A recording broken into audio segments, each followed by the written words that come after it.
どうもこんばんはにゃー。聞こえますでしょうか？こんばんはにゃー。どうも、たばかにこと申します。よろしくお願いします。寝る前にちょこっとした雑談発信的なものをやろうと思ってますが。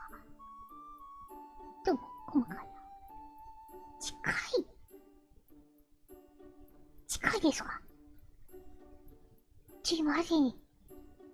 近づきました。猫ちゃん、もいちゃんさん、むほこちゃん、オートライバーさん。こんばんは。近いから。ちょっと離れます。近づいた。この唇ちょっとやだね。後で消そうか。はい。はい、ということで、どうもこんばんは。なんか前髪よくないよ、これ。はい、ちょっと、もうちょっとしよう。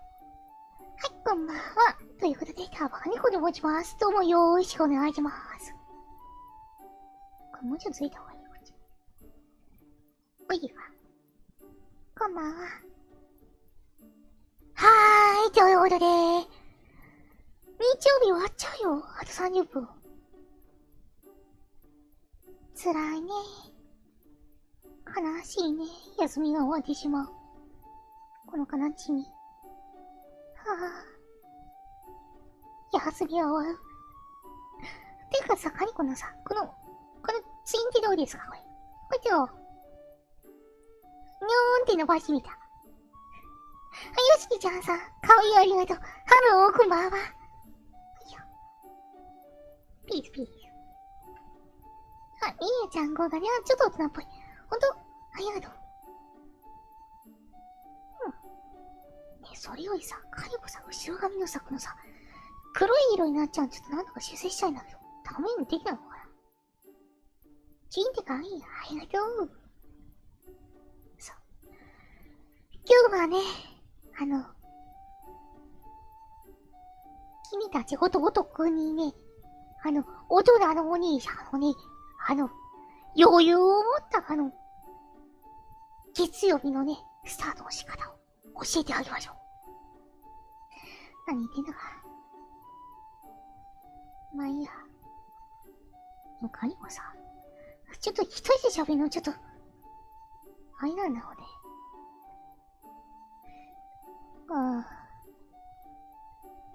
何なんでそんな鼻が乗るすのこん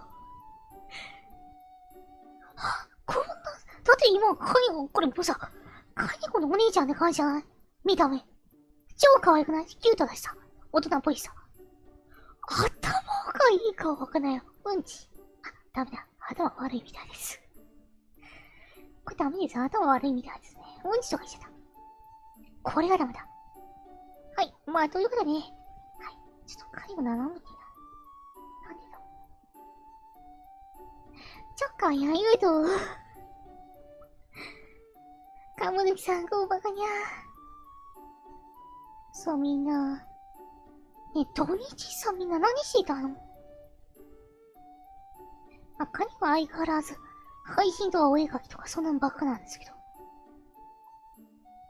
ねえ、どうしよう、カニコさ、雑談配信始めてもさ、正直ネタがないんだよね。そう、カニコ思った。そう、カニコね、3D のモデルをね、だいぶ先行したんですよ。見て。カニコね、髪の毛とかね、アウトラインつくようになったし、影とかもね、いい感じなんだ。声発してれば OK。パンチ、パンチ、パンチ。すいません、ブラウザバックしないでください。すいません、今なしでお願いします。違うんです。違うんです。やめてください。みーちゃん、ここにゃーです。そう。だからね、カニコ 3D をね、強化する方法をね、知ってしまったんですよ。そっとしないで。そっとしないでください。カニコさ、これさ、肌の色あんまり良くないんだよね。これ後で変更したいね。なんかさ、ちょっと暗くないかね、この肌色。肌の色が暗い気がする。なんでかな。肌に色調補正しようか。ね。なんか暗くなっちゃって。難しいね。そう、モデリングや水ギアがね。まあ、ということでね。そういうことやってたんですよ。で、この水ギア、そう。でね、さっきね、ツイートで湧いたんだけどね。なんだっけ。今日、ツインテールの日らしいじゃないですか。ごめん、かなり話があっち行ったりこっち行ったりしてるけど。そう、ツインテールの日。ね、そうね、ツインテールの日とは何ぞやと。はい。日本ツインテール協会が制定した記念日で2月2日がそのイヤーだ。まあ、まさに今日ですね。はい。くっそどうでもよくない。いやね、みんなのね、可愛いツインテールが見れるのはね、それはいいと思う。でも、ツインテールの日。はぁって感じですよね。ちょっと困っちゃうよね。鼻にこもれよね。ツインテールの日って何をするの？男性の皆さん、ツインテールの日に心を惹かれる女性に2本のゴムを渡しましょう。女性の皆さん、もしあなたのに彼の気持ちを受け止める心があるのでなら、ツインテールで答えましょう。ですね。ふぅ。ちゃんちゃらおかしい。ちゃんちゃらおかしいんですけど。それが次の日ですか？ちゃんちゃらおかしい。ちゃんちゃらおかしいわ。何意味の高しい。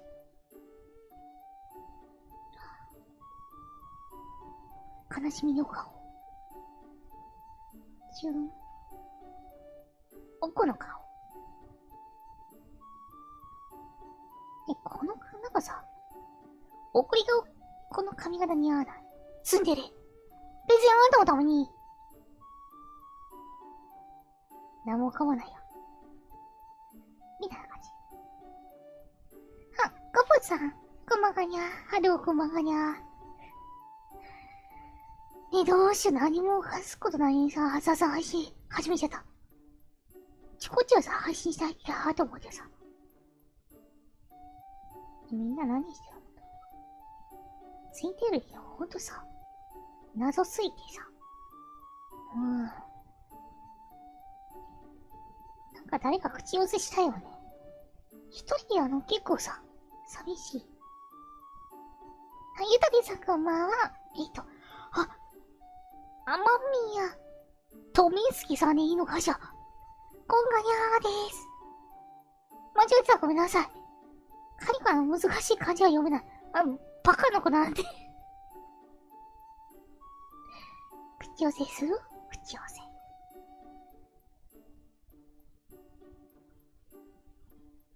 ねえ、口寄せ。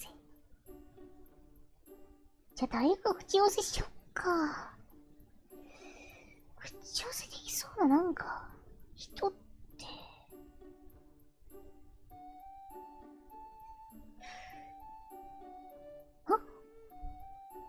今なんかここにいたよね。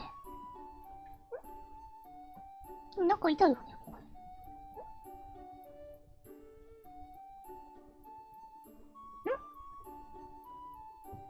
なんかここいませんでした。ここいませんでした。ここに。こっち側になんか。すっ。はぁ、どうも、ヒカリーヤーです。はぁ、カニコちゃんのお友達のヒカリーヤーです。なんでリアちゃん、はぁ欲しいの？こんなに小さくなっちゃったか。死んだよ。カニコちゃん、ひどいよ。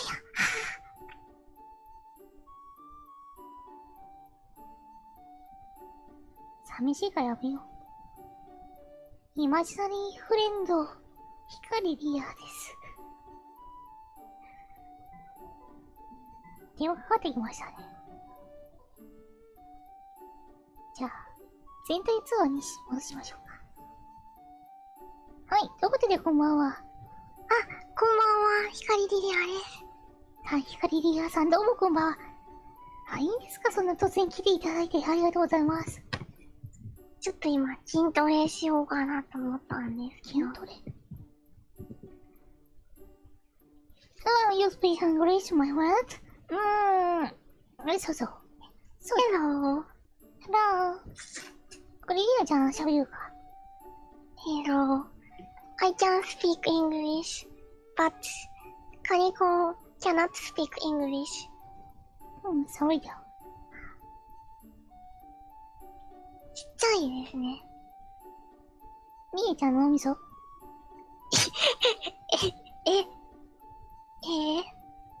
そうなるほど。ちょっとスクワットをしてます。スクワット。よいしょ、よいしょ。何してんの？スクワット。はあ。まあ、ということでね、いつもから始まってしまいました。ヒカリアさんのコラボ配信になりましたね。どうもありがとうございます。ちっちゃいですよまだこんばんは。よろしくお願いします。でも、よろしくお願いします。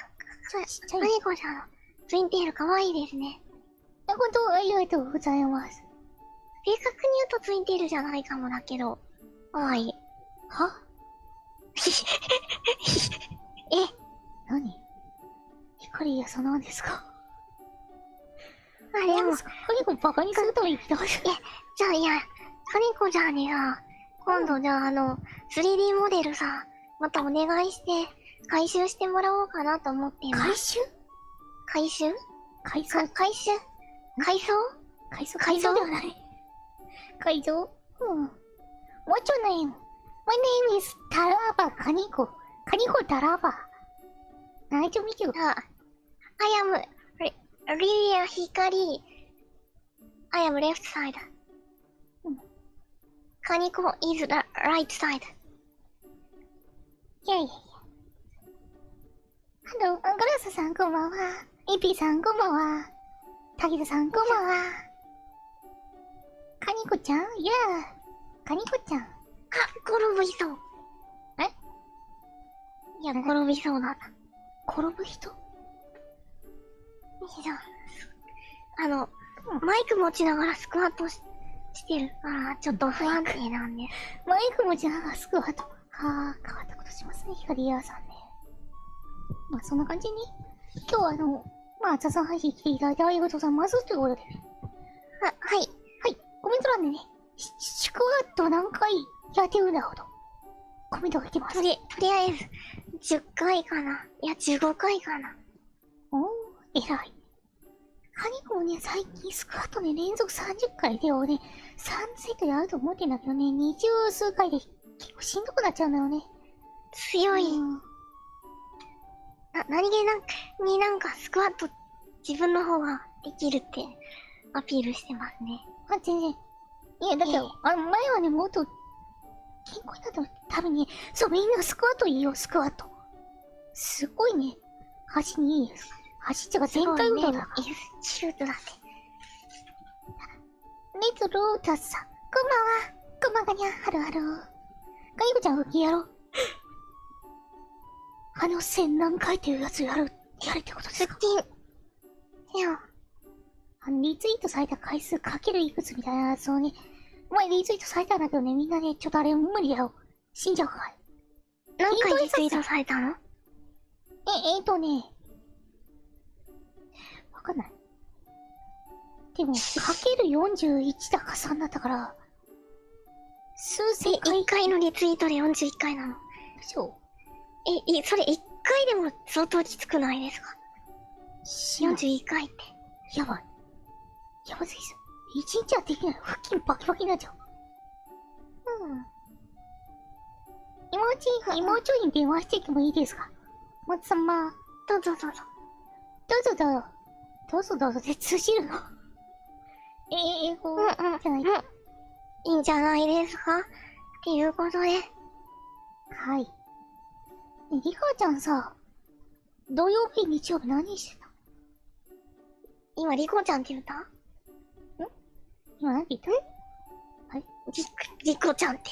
リコちゃんって言った？リアちゃんって言わなかったっけ？いや、リコちゃんって言ったから。あ、そう？じゃあ、リコちゃんも呼ぶ。まあいいけど。読んでもいいけど。はあ。でも来るかな。うん。これ追加ってさ、どうすんだ。どうやるんだっけ。まあリリアは土曜日日曜日何してたかっていうと、うん。そんなに大したことしてないね。いや、すごい。いいよ。いよいよ。音が。自分でちょっとうるさいかもしれない。ちょっと音がやむ前にちょっとあれでしょ。画面がピンク祭り。そうなんだね。超ピンクが見祭り。そうだよ、一人喋ってたよ、リーダーじゃん。おいよ。悲しい。あ、リコちゃん今呼んでるんじゃない？そうそう、今呼んでる最中。あれ、繋がらなかった。うん。まあ、とりあえず気づいたら来るから。わかんない。来ないかもしれないけど。うん。はい、まあ、リリアン土日なんだけど、そんな大したことしてないです。とりあえず配信は2回やった。うん。偉い。あ、待って、リコちゃん配信しよう。マジ。さすがにそう配信してんじゃん。それやばい。なんだあいつって思ってる。配信してよゆきつるラジオってやってる。やっば。じゃあこっちは対抗してリリカニラジオですね。やっば。カニリリカ。申し訳ございませんでしたって言っても。まあ。よいしょ。しまった。やばいよ。まあ、でも昨日リコちゃんが雪山やってるのリアタイで見てちょっとリリアもやりたいと思った。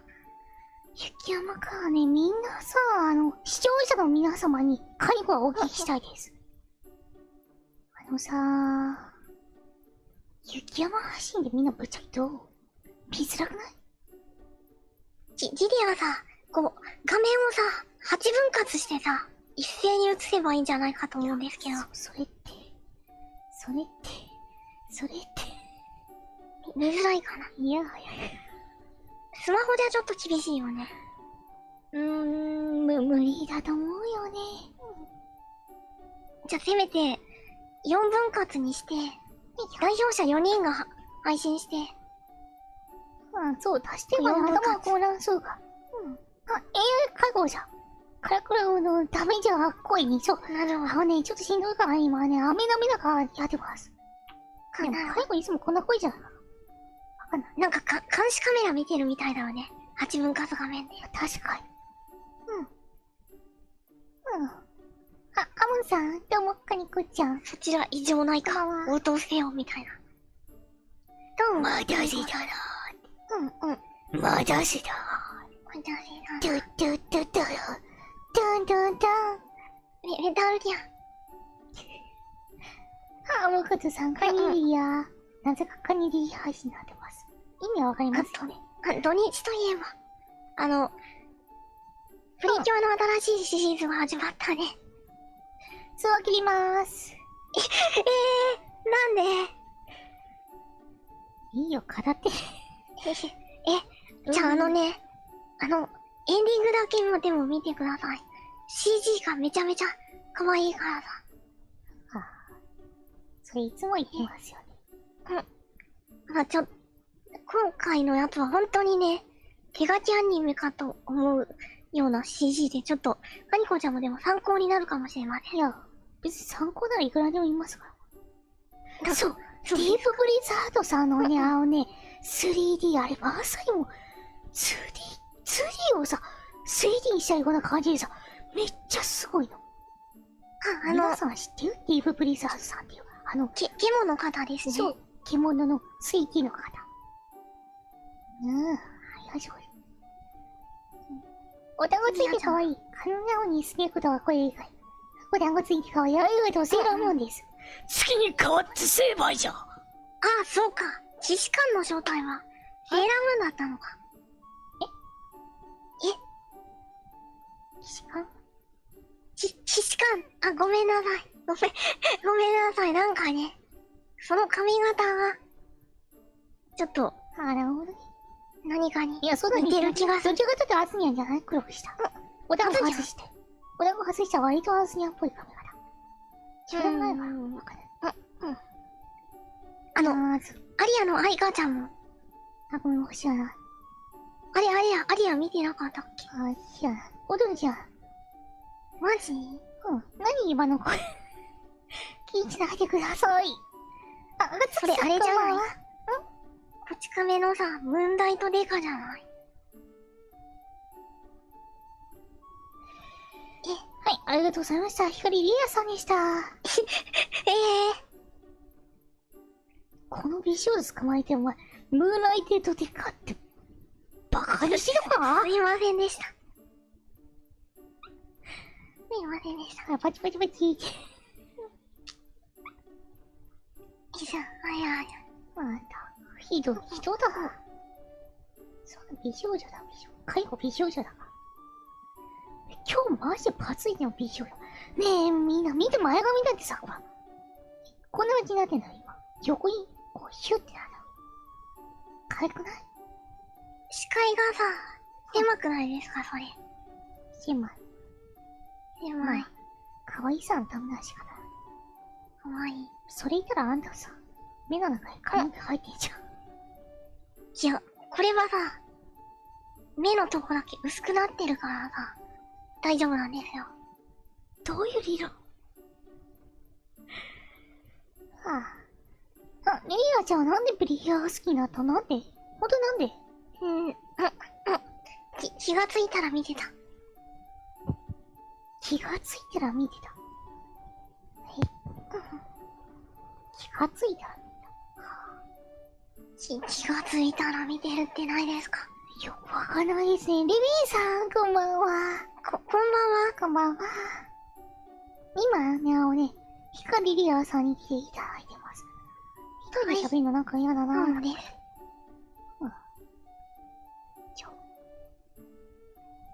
うい。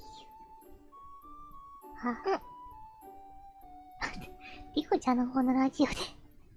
はい。すごいネタバレっていうか。マジ？ちょっと見てみよどういう経緯で彼が電話しちゃったかっていうのを伝えてくれてる人がいっぱいで。ありがたいことです。そう、ゲーム対決ってさ、今度さ、ジリアチームとカニコチームでマリオカートやろうよって考えたんだけど。いいかもしれない。それいいかもしれないね。そう。とりあえず、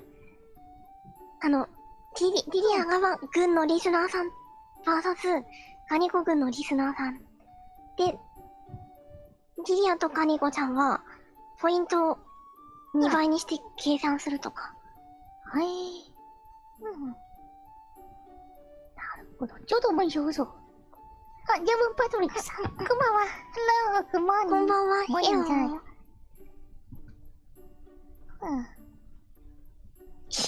演奏しなければならないな。コンチャート。わお。すごい。ちなみにカニコの方に入ってくれる人いたら、手あげて。じゃ、カニコ軍入ってくれる人。今、じゃ、カニコ軍に入る人はのって書いて。じゃ、リリア軍に入ってくれる人は、じゃあ、リって書いてください。だってさ。でもここカニコちゃんのチャンネルだからさ、リリア完全アウェイだよね。そう。完全でもないか。結構視聴者被ってる。ことないから。これ逆にさ、カニコの3分の1ぐらい被ってる。わかんない。これリリアちゃんが悪いんでみんなリリアちゃんにいるかもしれん。いいしょ。ここはなんか、じゃあプレミアリーグで言ったらあれだ。オールドトラフォードに乗り込んだリバプールみたいな感じだから。何言ってんの？全然わかんない。よいしょ。内田さん。こんばんは。ヤッホー久々に再見に来た。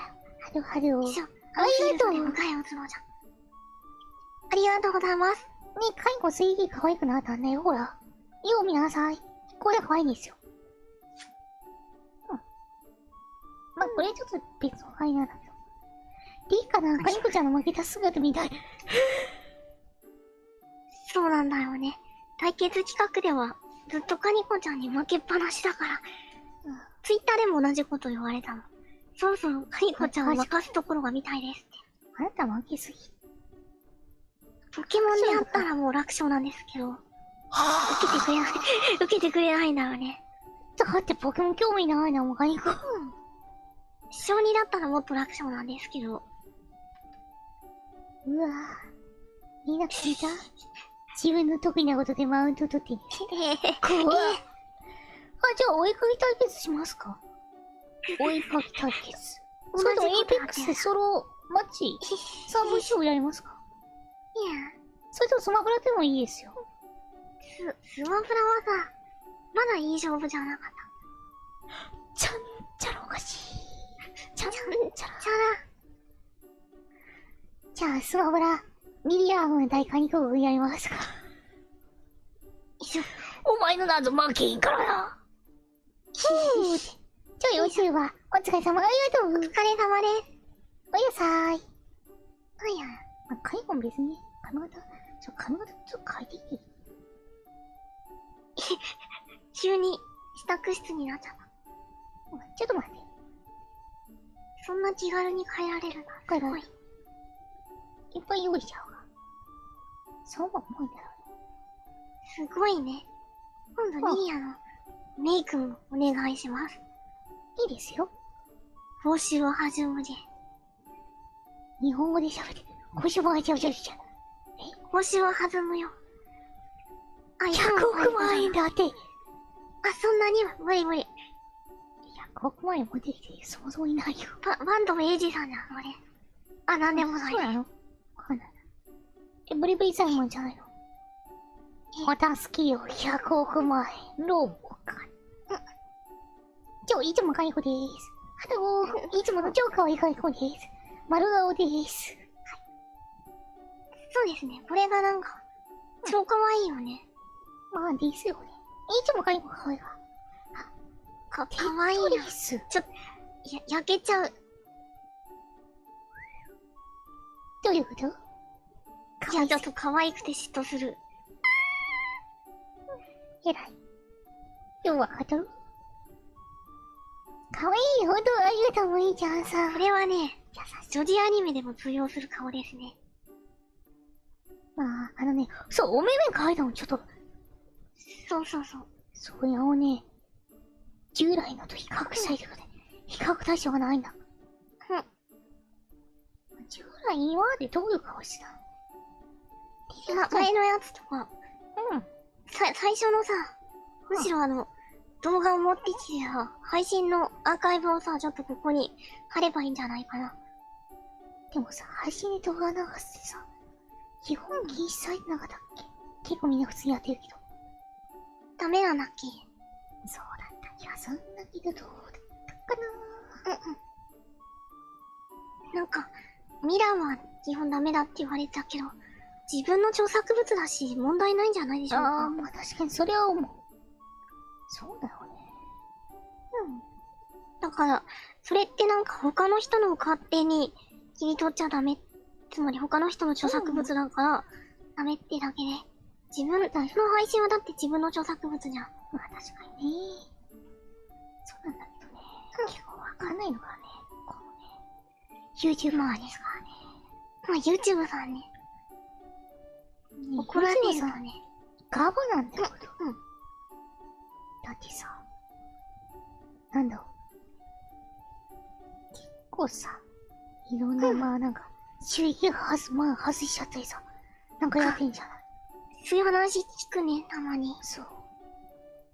だからめちゃくちゃなさ、通報とかでさ、勝手に収益が外しちゃうとかさ、そういうのあるからさ、ちょっと正直なんか、YouTube さんもそういうとこガバなんだよね。なるほど。うん。レディオさん、コンテンツ。なんかカニも変なさ、なんか面白いみたいな意見にも、なんか来てたけどさ、もうほんと謎だった。ちなみに、こちらが従来のカニコです。おう。髪の色がさ、可愛くなったね。そうだね。だいぶ赤っぽいっていうか、黄色。あれ、カラッての買いました。はい。あと、ほらやっぱ一番見てほしいのは目でしょ。そう、目がね、超パチきれい可愛いお目目。そうそうそう、まつげのラインとかさ、ハイライトとか、そういうところを見てほしいなと思うんですよ。はあ。とのことです。そうじゃないですか。そこが、まあ、そうなんだ。クリエイターとしてのそう。こだわりかなと。そう、あとね、影もね、カートゥーンっていうかね、なんていうかな、アニメよりっぽく、そう、セルルックみたいな感じですね。わからん。アニメっぽく見えるでもさん、こんばんかにゃー。 CG の方。こんばんはにゃ。なるほどね。セルルックって言います。へえ、ちなみに、プリキュアとか、みんなセルルックの CG です。そうなんだ。はい。興味ない。いや、でも、実際目立つところは、ああいう感じの CG じゃないですか。皆さん。よくわかんない。まあ、とりあえず今のカニコは可愛いってことですね。かわいい。ほんとかわいい。ありがとう。でもさ、横の髪ちょっとさ、多すぎる気がする。横の髪が、そう。ちょっともっさりしてるってこと？そう、ちょっとなんか縦長いしたい。なるほど。そこはまあ、要するにカニっぽく見えないってことかな、髪型そういうことではないの。じゃなくて。もうなんか。いや、これでいいのかな。まあいいや、いいじゃんよ。はい。キャバはありがとうよ、アンディブーさん。はい、スロットやりたい。あなたギャンブラーですか？そんなこと一言もやってない。でも、こうして比較してみると、相当可愛くなってますねって言ったんです。花山ふみちゃん聞いた。ありがとう。こんばんはにゃ。プロレスは多い好き。プロレスは多い。まあまあ。じゃあ、今なんか対決しよう。なんか、簡単な。はあ、いいですな、浄土ちゃん。何で対決しようかな。どうしよう。ねえ、しりとりアプリあったじゃん。しりとり限界しりとりってやつ。限界しりとりとやりはたいね。限界しりとりを知らないでしょ。知らない。限界しりとりとはね、まあ、スマホアプリで会うんですけど、例えば、まあ、しりとりのリで始まるでしょ。で、その次のやつを、まあ、頭2からスタート。ただし、何文字以上とか、3文字とか、5文字とか、7文字以上とかみたいな感じで指定されるんです。そうですけど。そういうことか。難しいしりとりってことですね。超難しい。じゃあ、試しにやってみましょう。光リや、じゃあ、あて5文字でお願いします。あれ5文字。アイアント。じゃあ何文字？じゃあ、6文字で。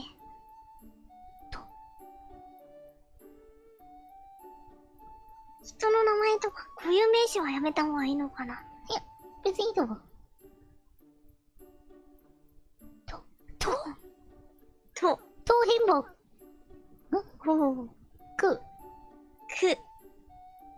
何文字？ 3文字。クラス。はい、じゃあ、5文字で。スロバキア。スロバキアンって言ったの今。じゃあ、あと8文字以上。8文字以上。ありがとうございます。ダメこれ。ありがとうございます、それ。シート的にどこなんですか？それはないんじゃないですか？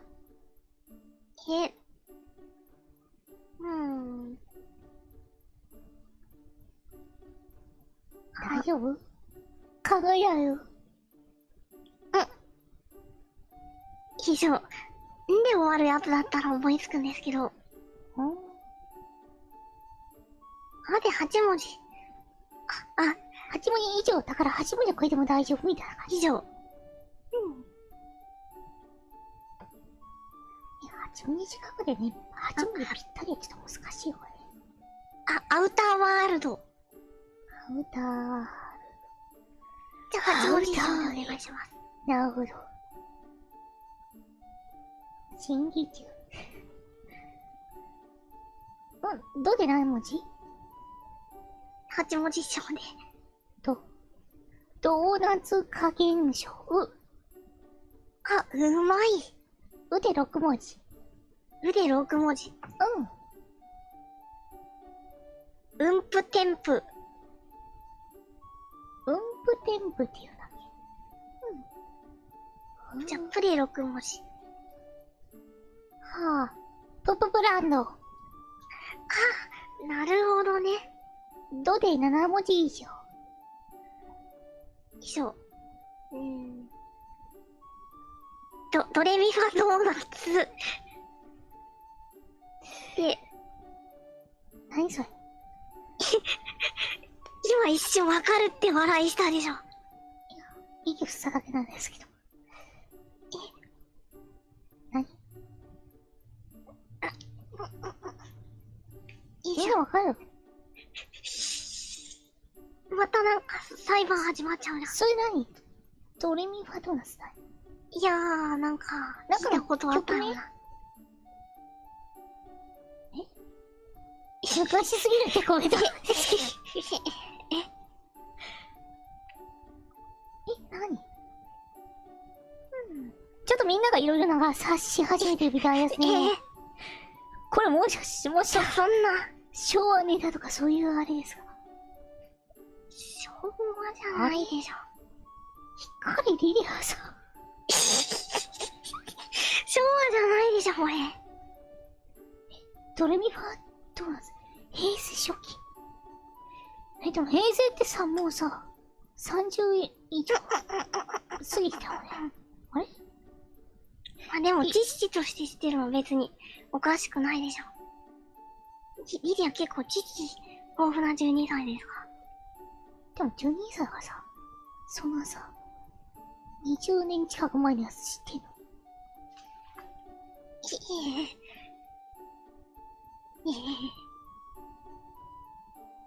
平成と昭和と平成の間をさまよっていたグーチョコランターの先輩。なんか、もうしりとり終わっちゃった。もう終わっちゃった、今。みんながついのみたいに苦しいです。結構昔だな、ほら、もう。ねえ、リアカちゃんもう、何歳？何ですか、モノランって言えばよかったんですか？は？モノラン。何それ？モノラン。何？よいしょ。なんだっけ、でもリディアが本当に好きなのは、ちょっと名前忘れちゃったんだけど、加藤エミリさんが出てたやつが、わかん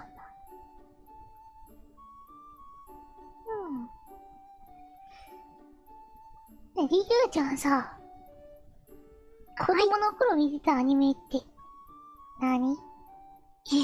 幼少期。今も子供ですけど。何？じゃ、ポケモン。ポケモンの何？ポケモンでいいじゃない。ポケモンの何ですか？ポケモンでいいじゃないですか。ポケモン種類ありますよね。最初に見たのは何ですか？最初に見たのは、ポケモンですよ。ポケモンは。ポケモン？あと、サザエさん。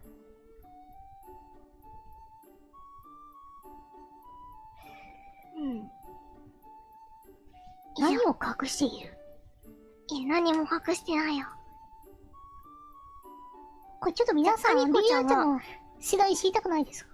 はい。いや、カニコちゃんじゃ、幼少期見てたアニメって何ですか？幼少期、カニコおじゃる丸ぐらいしか知らないんだけど。なるほど。なるほどね。ほとんどゲームしかやってないかその時のおじゃる丸の声優さんは誰でした？ら。知らない。なんで子供がいちいち声優のあんた、なんか調べんの？あんた詳しいやろ。変わる前ですか？あ、でもこの話はちょっと、今揉めてたっぽいからやめとこう。わかんない。わかんない。この話はやめよう。もうおじゃる丸はやめよう。火曜日のサザエさんを知る次第。サザエさんって火曜日やってんの？そうなの。嘘でしょ？本当に？わかんない。カニコちゃん、本当なの？本当知らない。普通に知らない。どうなんですか？だってサザエさんとさ、サザエさん日曜日じゃん。そもそも今までやってんの？知らない。ちょっと、カニコちゃん、火曜日のオープニング歌ってみてくださいよ。わかるわけないじゃない。マジで？普通に知らないよ。いえ、そうなんだ。てかオープニング違ったんだ。サザエさん。そうなの？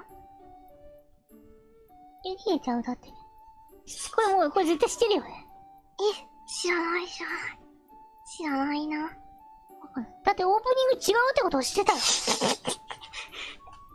違ったらしいよ。もう意義ありだよ。もうね。こいつ自分で喋ったぜ。歌いな。やだ。もうね、逃げらないよ。いや、じゃカニコちゃんから歌ってくださいよ、ちょっと。いや、ほんと知らない。マジで知らない。知るわけないでしょ。リリハ先輩、教えてください。いや、カニコちゃんの、カニコお姉ちゃんが歌ってください。いや、マジこしちゃう。いや、リリアもちょっとわかんないです。じゃあ、BGM 一回消しますので、リリアちゃん、歌ってください。はい、お願いします。どうぞ。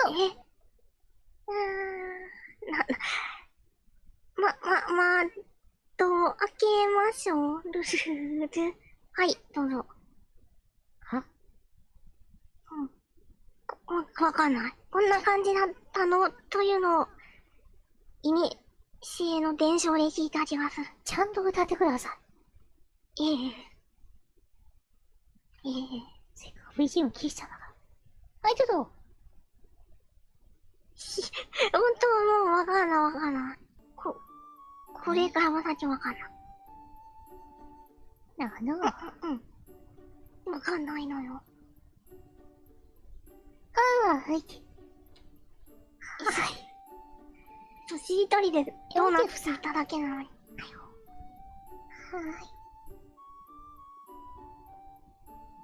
しりとりでドーナツいただけで、追記されるかわいい。チェコだってドレミファドーナツでさ、カニコ知らなかったってボカロの曲かと思ってさ、聞いたらさ、なんか変なこと言い出すの。で、みんながなんかさ、世代同行で言ってさ、で、なんか言い出したからさ、これ光でやらかしたなーって思って。いやー、面白いですね。なんかね、でも、ちょっとなんか、知識が豊富だと、変に大人びて思われちゃうらしい。逆に今のアニメしてんの？カニコちちゃんもそんなにクラウドクライズ今のアニメ、それはヒーローユーとプリキュアとか。カニコ14歳なんだから、そんなことやりません。カニコ、14 years old か、14 years old。14 じゃない。14ですよ。条件です。はーい。初見であんな顔文字を書き込んでたんですか？で、しかもあの顔文字さ、鼻2個あった。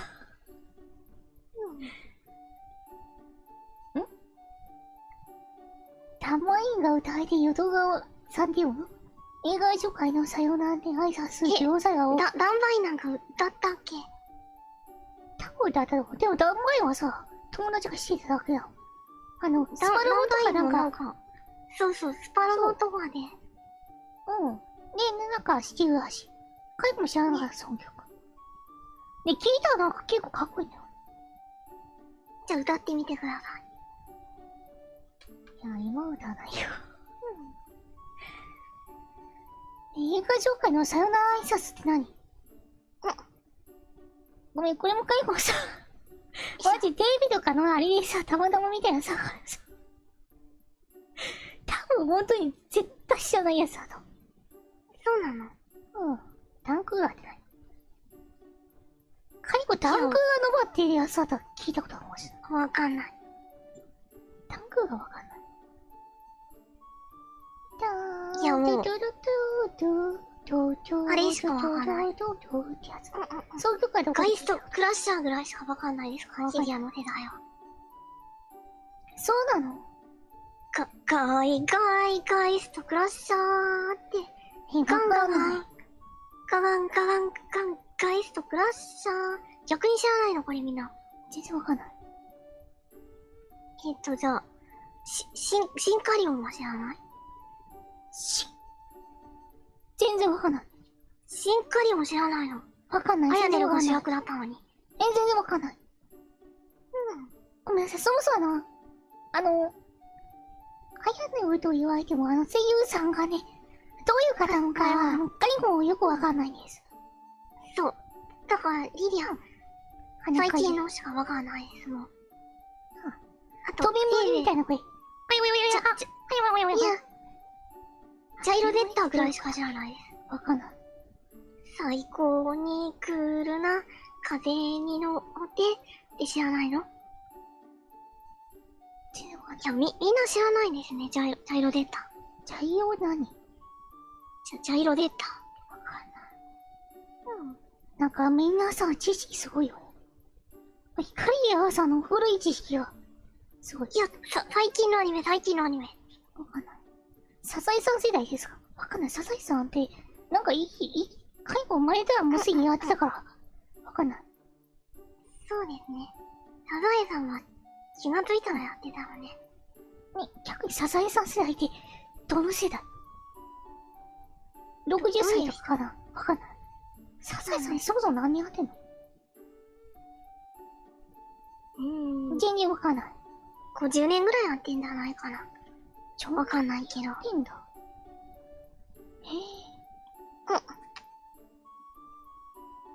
知らなかっ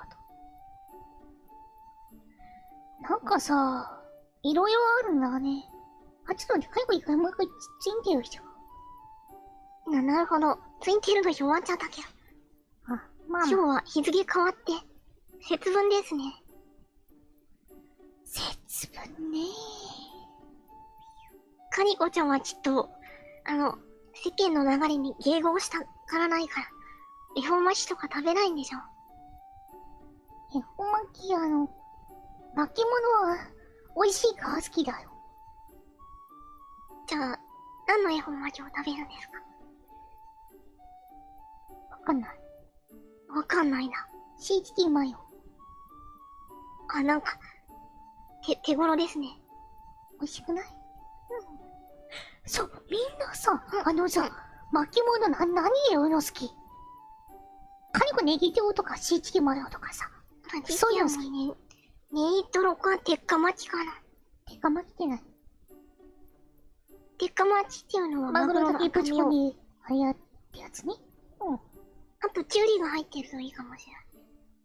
噛み応えがあって。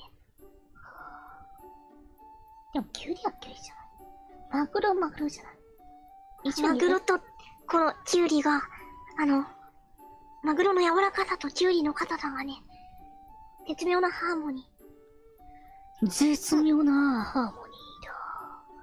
納豆わかる。納豆巻きめっちゃうまい。納豆、実は、苦手なんだよね。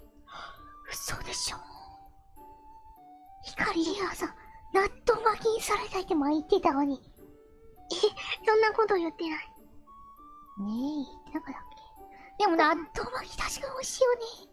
あ、そうなんだ。一緒にさ、納豆もね、不調。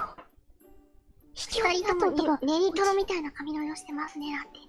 天下おりじゃハロー。こんばんは。ヘビクスやってしてるよ。ゆるさんから。そうなんだ。ゆるさんから。カニゴ置いて。ヘビクスしやがって。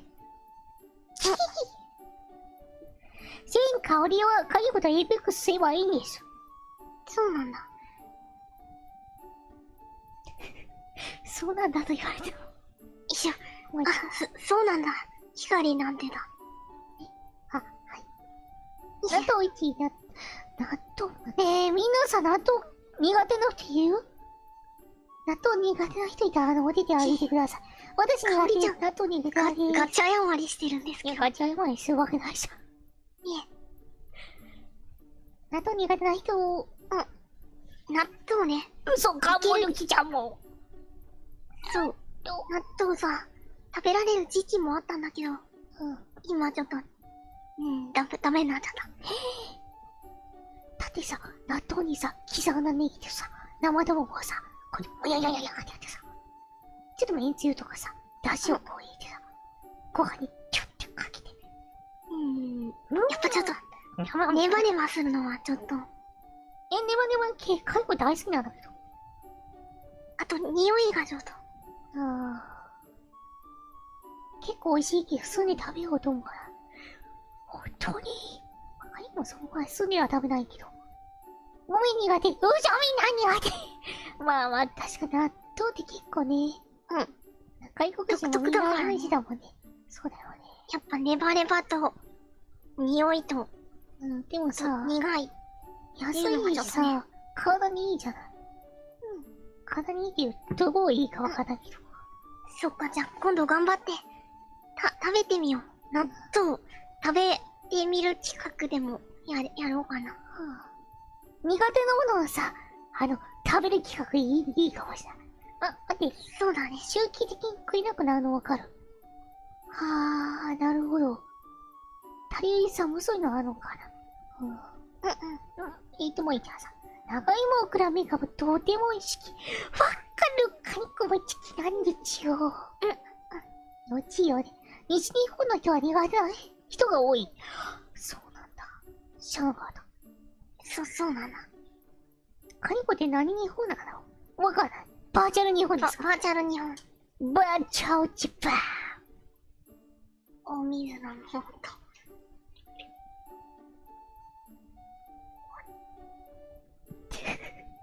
今めっちゃ水飲んだ時のさ、グユって音した。そんな音した。ネギトロそば好き。ネギトロそば。ネバトロだ、ネバトロ。ネギトロそば。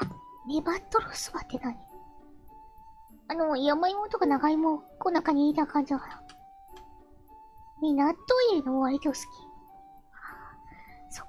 そうか、そもそもぬるぬるが苦手な人もいるんだ。ねえ。ちょっとびっくりした。いや、まあ、それよな、だから。ぬるぬるしたらダメな人いるんだ。ねえ、リアナちゃんさ、ぬるぬる系何が苦手？全般的に、でも、逆になんか、オッケーなと言った方がいいのでは。とろろはオッケーです。それだけ？あと、なめこはダメです。嘘でしょあんなにおいしいなめこちゃんを。オクラはじりいけます。オクラはじりいける。オクラ焼いて食べるのマジおいしいのに。マジで。なるほど。みんなもさ、苦手なネバネバ食材ある？カニコないんだけど。カニコちゃんは苦手食材はほぼない。セロリ無理。なんだ。セロリ青臭い。なめこはさ、ぬめぬめなのに加えて、キノコが基本的に好きじゃないんだよね。そう、キノコおいしいのいい。そう、なめこ汁美味しいよね。キノコは、舞茸だけですね。うわ、贅沢。あとしいたけも微妙に苦手だし。なめこだ。ぬめぬめプラス、キノコっていう、ダブルの理由でちょっと苦手ですね。ちょっと好き嫌い多すぎんじゃないのあんた。そう言われると。キノコちゃんもね、椎茸とかでもひっくり返してよね。マヨネーズ裏にね、ブチュってやったね、一味をちょりょうとかけてね、オーブンに焼くとね、ハレも美味しい。一品。なるほど。はい、優勝ってやつ、最近なんか流行ってる。はい、優勝。これを、なんとかしていきたいわ、みたいな。江戸天生がどうとか言うな。は、少々で。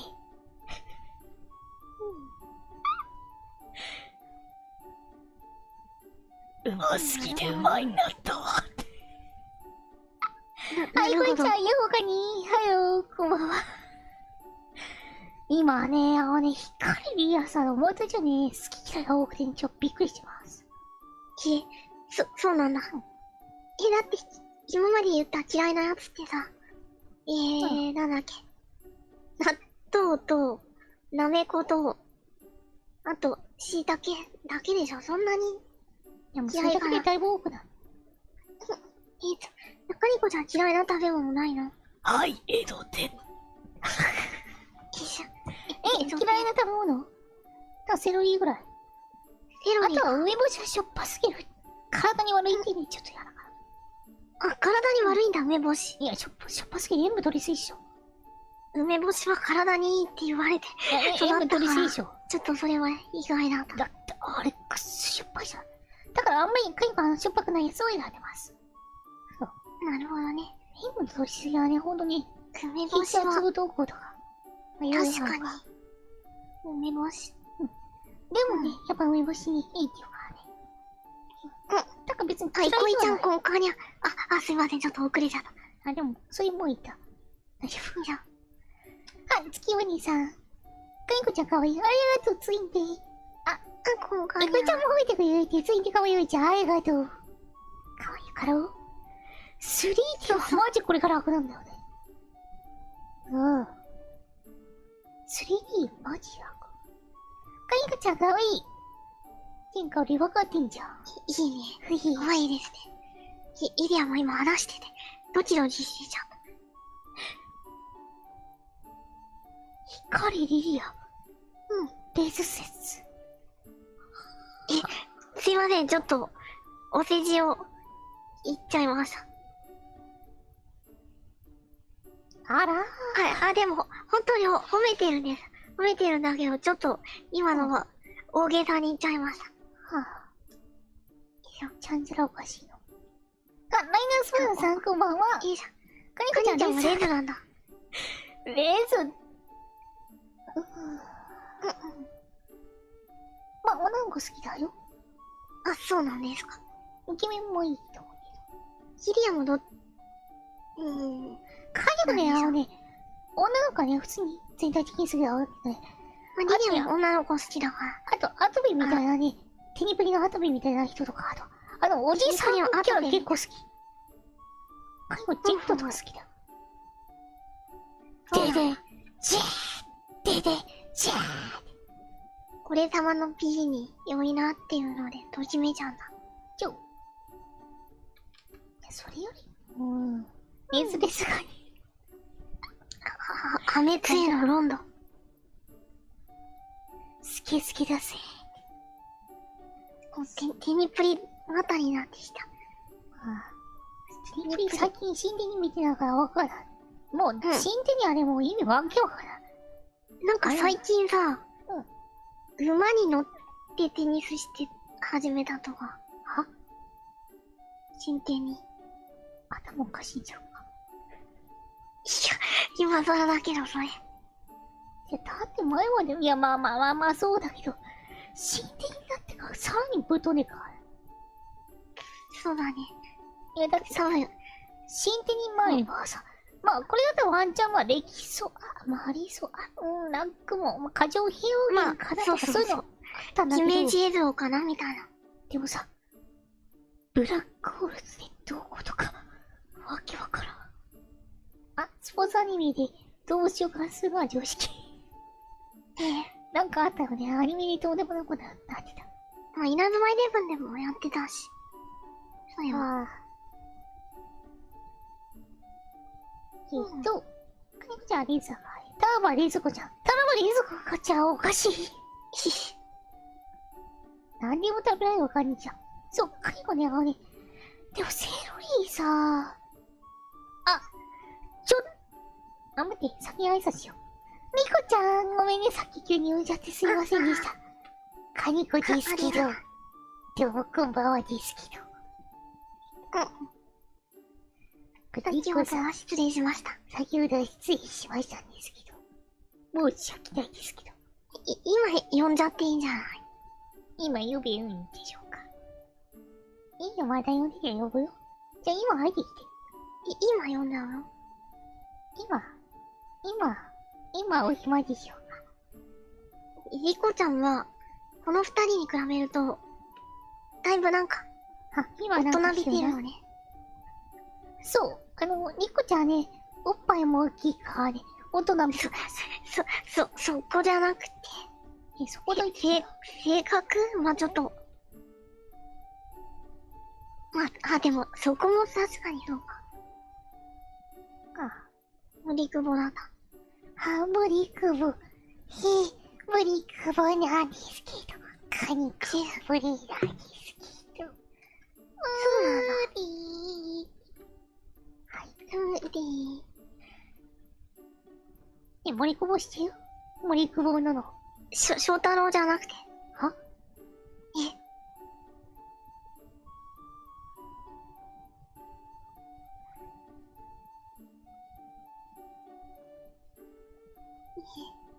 これ知らないみたいですね。ダメですね。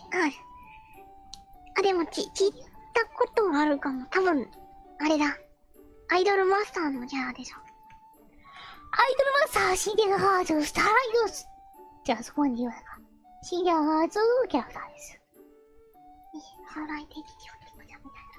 人気のキャラなんだから。翔太郎の方じゃないんですよね。リアンちゃんの胸は、ニコちゃんみたいにはなりません。一生まな板です。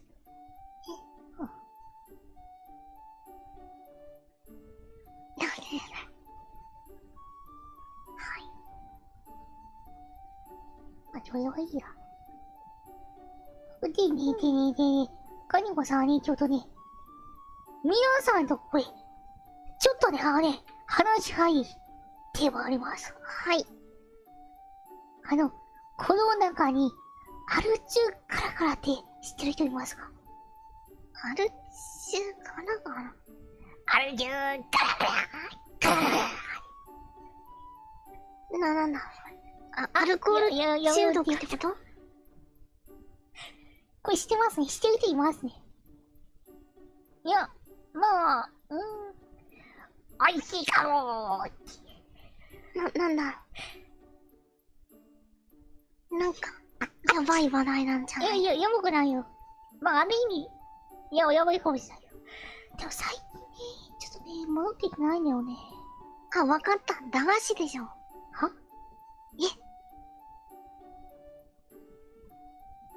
駄菓子？そういう駄菓子があって美味しいかもってことじゃないの。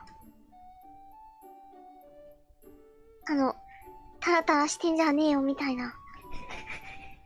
そう。ね、待って、タリウスさんなんでそれで伝わるの？いいじゃん。今マジわかんなかった。だから、それと似たような感じの駄菓子あるのかなって思った。違うよ。これはですね、まあ、ニコとかで、動画を投稿されてるね、まあ、名前からはね、わなんとかみたいな感じでね、表示されてたまあ、ちょっとした名前はわかんないんだけど、こちらがメロンさん、セラポヨさん、こんばんは、ハロー。なるほどね。ミリアちゃん、マリカに、セラポヨさんなんか言ってたよね、知ってる。かよ見てた。こんばんは。こんばんは。ということでね、今ね、アルチューカラカラさんのね、なんだっけ。話を地面にゆで卵を地面に置くのやば。そんなシーンあったっけ？畳で調理をするんですよ。なんだっけタラタラしてんじゃねえよ。とは、あれ、関係ないんですね。全然関係ない。ちなみにね。ちなみにアル中からさ、あの人の名前なんていうの？今、アル中からっていう単語でしか覚えてないわ。まあ、ハイボールをね、業務用で購入して、ね、飲みまくるんですよ。割るんですよね。まあ、一応割るんだけど、あれってさ、1対1なの。1対1で割るって、半分にしただけなんですか？ハイボールってさ、基本どのくらいで割るかわかんないんだよね。確かしてる？ジリアも全然お酒とか知らないですけど。わかんない。そうそう。全然飲んだことないな。それはそうでしょ。全く飲んだことないよ、本当に。0対1そう。うっす。0対1とかうっす。0対1。体調悪いんかって。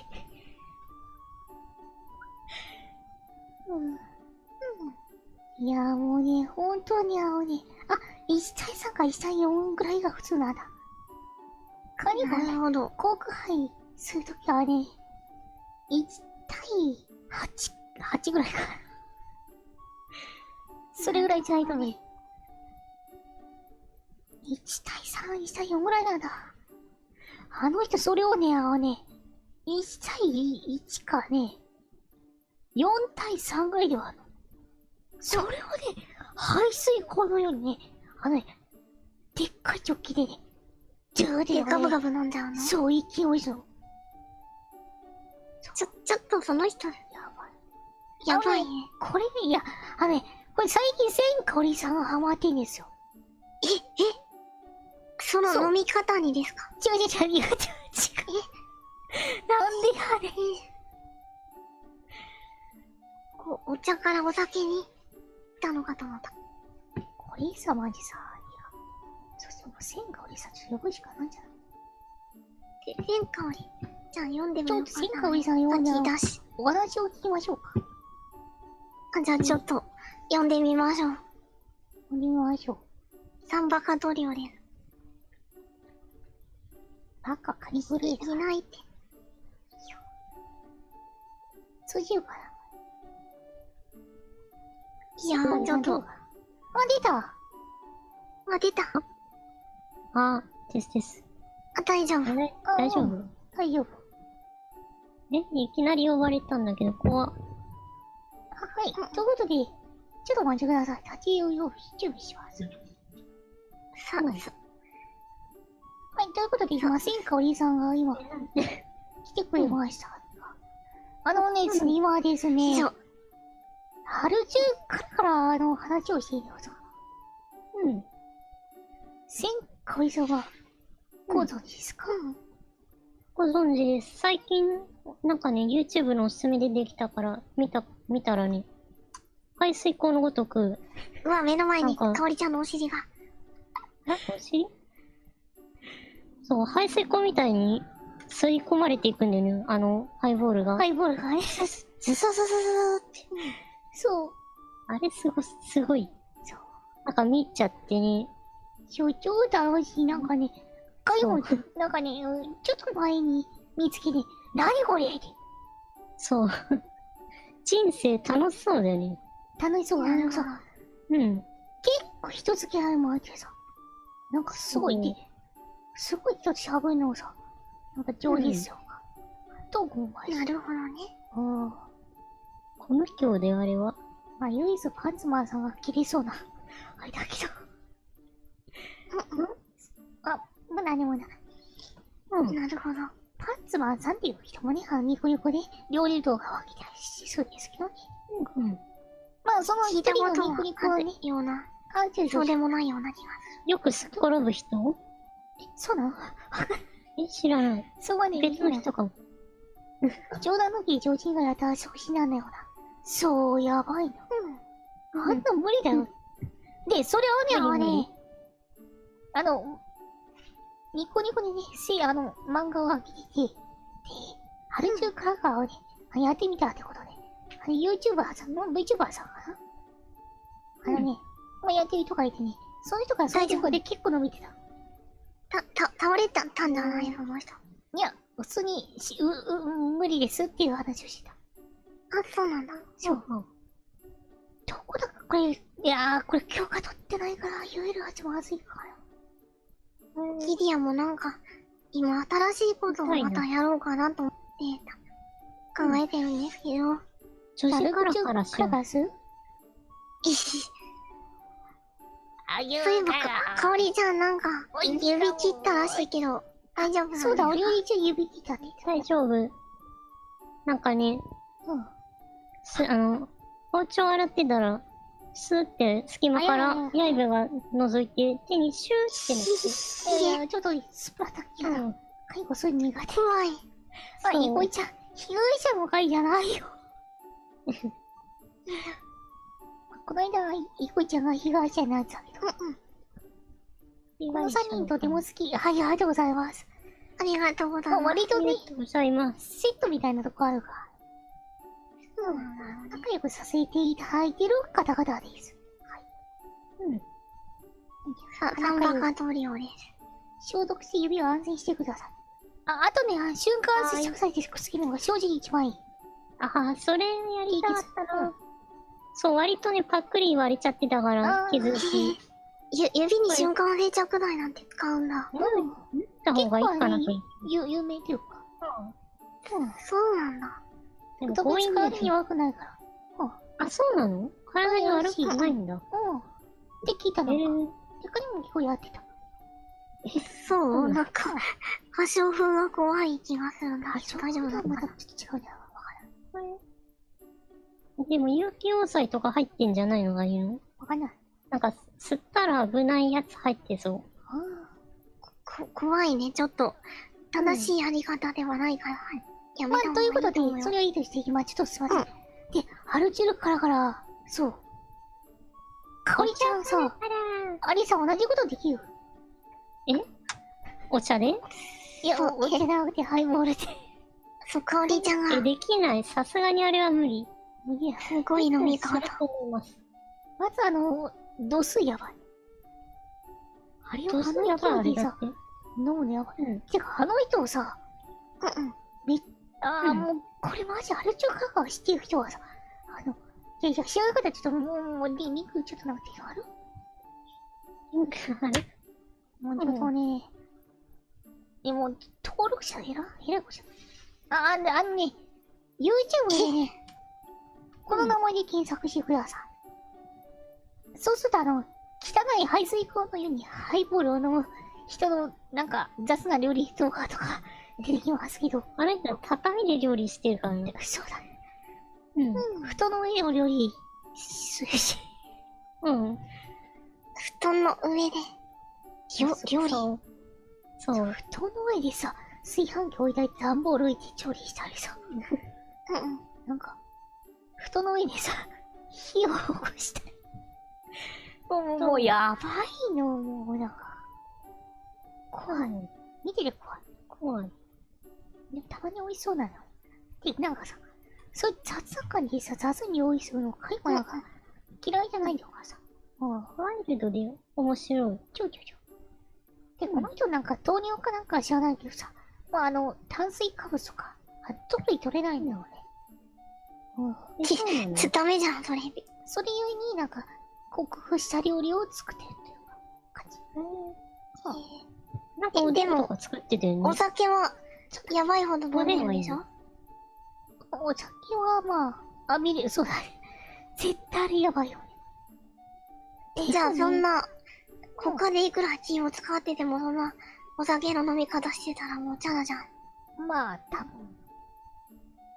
分。もう、まあみんな、怖くない。危険。だって、動画で言ったらもう生存報告っていうコメントは絶対入るし、人生 RTA みたいな感じで言われるし。最近投稿してないんでしょ？そそれ、う。まあ病院、怪しい。入院しちゃったか。ガチな入院。なんか入院してたと思一回どころじゃないかもしれない。う。あ、そうなんだ。で、その点滴もなんかね、ハイボールの色に似てるから、点滴は、ハイボール点滴してんのかってコメントあって笑ったね。あれでも笑っちゃった。うん。肝臓全振りってコメ笑った。それもやばい。今日もね。そう、だから本当に今音声不調状態だからちょっと怖いの。ニコニコやっぱり動画上がんないんだよね。唯一楽しみなのはマジニコニコはもうその動画。まあ YouTube にね、転載してくれる。まあ多分この人はね、チャット許可取ったし、本人がどうこうしてるわけじゃないんだけど。なるほどね。まあ、転載してくれてるっていう人がいるからその動画を見ていんだけど。いや、再生数すごいよ、これ。アルチューパウダーの回とか、200万再生とか。それも好き。そう、そう、その人、なんだっけ、化学調味料めちゃくちゃ好きなんだよね。そうだね。味元の。そう。おばあちゃんの、そうなんだ。おばあちゃんの位牌みたいな感じ。死の灰とか言われてた。死の前。うん。そう。ね、味の元って体に悪いの。なんか、体にそう悪いっていう人もいる言よね。われてたね。なんかね、なんだっけ、中華料理症候群みたいな名前ついてたはず。中華料理にね、それいっぱい使うから、それのせいでね、なんか痺れとかが出るっていう、なんか噂はあったね。うん。あ、怖い。噂ですか。そう。多分ね、最近の研究だと、もうなんか、関係ないっていう、あれが出てたような気がする。うん。だうんうん。そうだね。から、安心していいかもね。いや、だからしなきゃ。あれかけすぎでしょ、まあ、マジ。そうだね。取りすぎは塩とかと一緒で危ないかも。取りすぎはさ、うん何でも良くない。いや、もうね、ここで今見てる人はね、ほんと見てほしい。なんか薬になる。コロナタイムって何？コロナタイムって何？ちょっと気になる。石油ストーブ？石油ストーブ。わかんない。コロナリタイムアちゃん真似しないでね。コロナタイム。わかんない。ヒデは真似しません。しないんですか？しないの？なんかめっちゃしたそうに聞いてたけど。いや、お酒飲んだことないが。そうなんですか？そうじゃないよね。リアちゃん、焼酎、 36本当だ歳。だってこの本間さ、当に飲んだことない。焼酎結構飲んでいったから。そんなこと言ってないっす。カイコも聞いたことない。私も聞いたことない。初めて聞いた。いや、もう捏造よね、捏造。捏造だ。うん栄養理論ね。食品添加物、化学調味料大好きだ。わかる。でもね、ハッセルパームとかね、安く売ってほしい。ハステルパームってハなんか、ッセルパームでさ、卵焼き作りたい。そう、人工甘味料。なんか、ああれだよね。カロリー低いやつだよね。カロリーゼロコーラとかに入ってるやつだよね。そうそうそう。あれ売ってないから、ほんと。言ってるでしょ。あれも Amazon とかで調べればやばいって聞いたんですけどありそうだってさ、やばいっていうさ、確実なさ、情報出てないじゃん。これも結構さ、適当なこと言ってる感じじゃない？そうなんだ。まあ、ああいうのできて、そんな年月経ってないから、少々、研究そこまでね、進んでないって聞いたけど。進んでないですかね。砂糖の方がやばいか。糖尿病は怖いよね。うん。わかんないけど。ね、人工甘味料もなんか血糖値上がるとかなんか、言ってたような気がする。そうなんだ。詳しく知らないけどね。うん。砂糖もやばいか。人工甘味料苦手。ほんと？カイコ割となんか、大丈夫。めっちゃわかるゼロコーラ好き。後味がね、すごいんで、人工甘味料入りの飲み物。寝ちゃう。そう。だってさ、普通に、赤いコーラあるじゃない。カイコあれさ、しつこすぎて無理なんだよね。一本飲めない。あっちも寝ちゃってそうなんか普通の砂糖の方がね、すっきりしてるような感じがする。そう。後味はとりあえず、あまり好きじゃないんだよね。だってさ、アンモさ、塩と糖を禁止する重大乗車じゃん。普通にさ、だってさ、ダイエット考えれば、そうそう禁止すると思うけど、10代だから。お肌のためにも、とか、ね、体調良くしたいと、肌とかね、弱くなっちゃうから。そう。お野菜いっぱい食べよう、お野菜。そう、他にも野菜ジュースもあるのでよ。野菜ジュースより、生のめんどくさい。野菜食べよめんどくさい。リリアは青汁飲んでる。う。あ、青汁よりおっさん普通の生ブロッコリーおっさんくさ食べなさい。いや、無理。青汁の方が飲みやすいです。めんどくさくないよね。調理がめんどくさいわ。でそうブロッコリーの素揚げでマジ美味しい。青汁はでも、素揚げ結構美味しい。素揚げ。ブロッコリーの素揚げほんと美味しいよ。ほんとにマジはよ。えうん。揚げるのでも油吸うじゃん。でも、ある程度聞いてね。うん。うん。好みあれど人工甘味料自体は別に悪いもんではないです。うん、なんかそういう記事もたまにあるけど。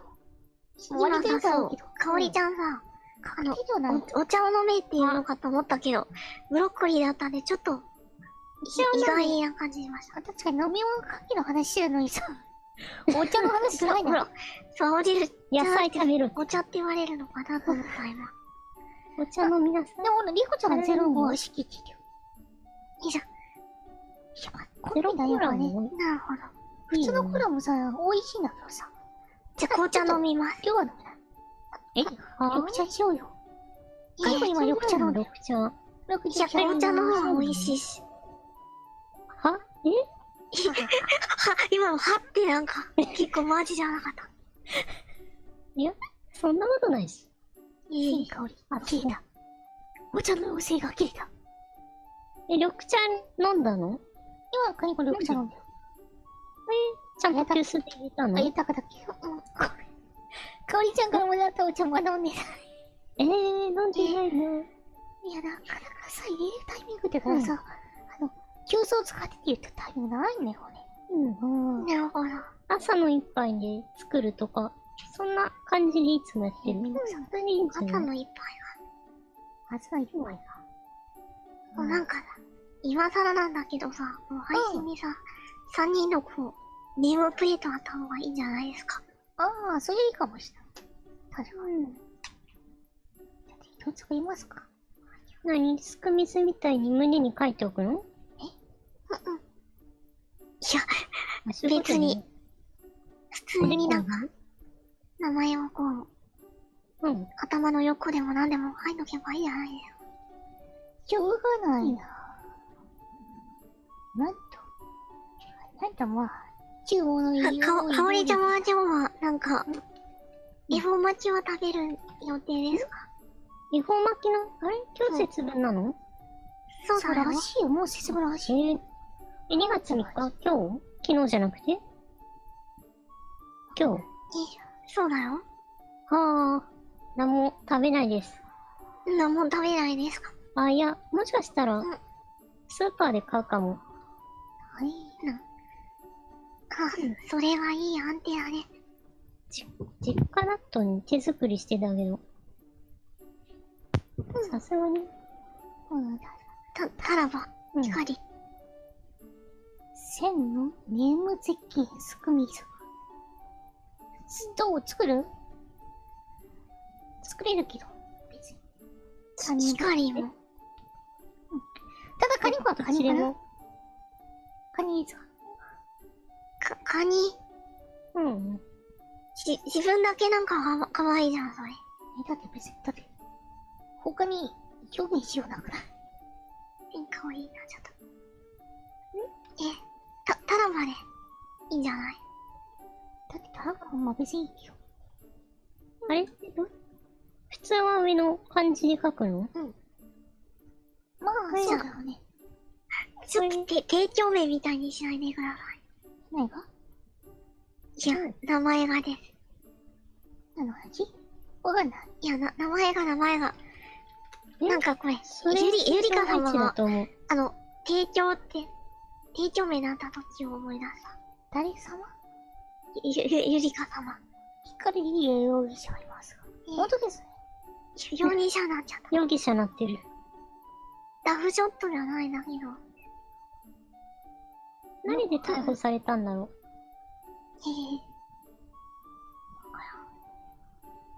光リアさん何をしたんでしょリリアさん容疑者じゃん。う。よいしょ。いいよ。女子そう女子だしょ。ひどい。実は、なんか色が黒くなっちゃった。ということで、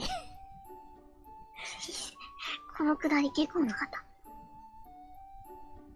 はぁ。で、最後何の話したっけ？あ、人工ファミリーの話何でしたの？なんで、あ、クニパンさんこんばんは。いいじゃん。よいしょ。コーラが何それいつかやると思ってましたって。それさ、リリアさん、から、匿名で証言してる方じゃない？あ、そう、化学調味の話だな。そう。まあ、光リアさんはね、いつかやると思ってましたけどね。ね、こう、裏でね、いつもね、適当なことね、ほら吹いてばっかだ。そう。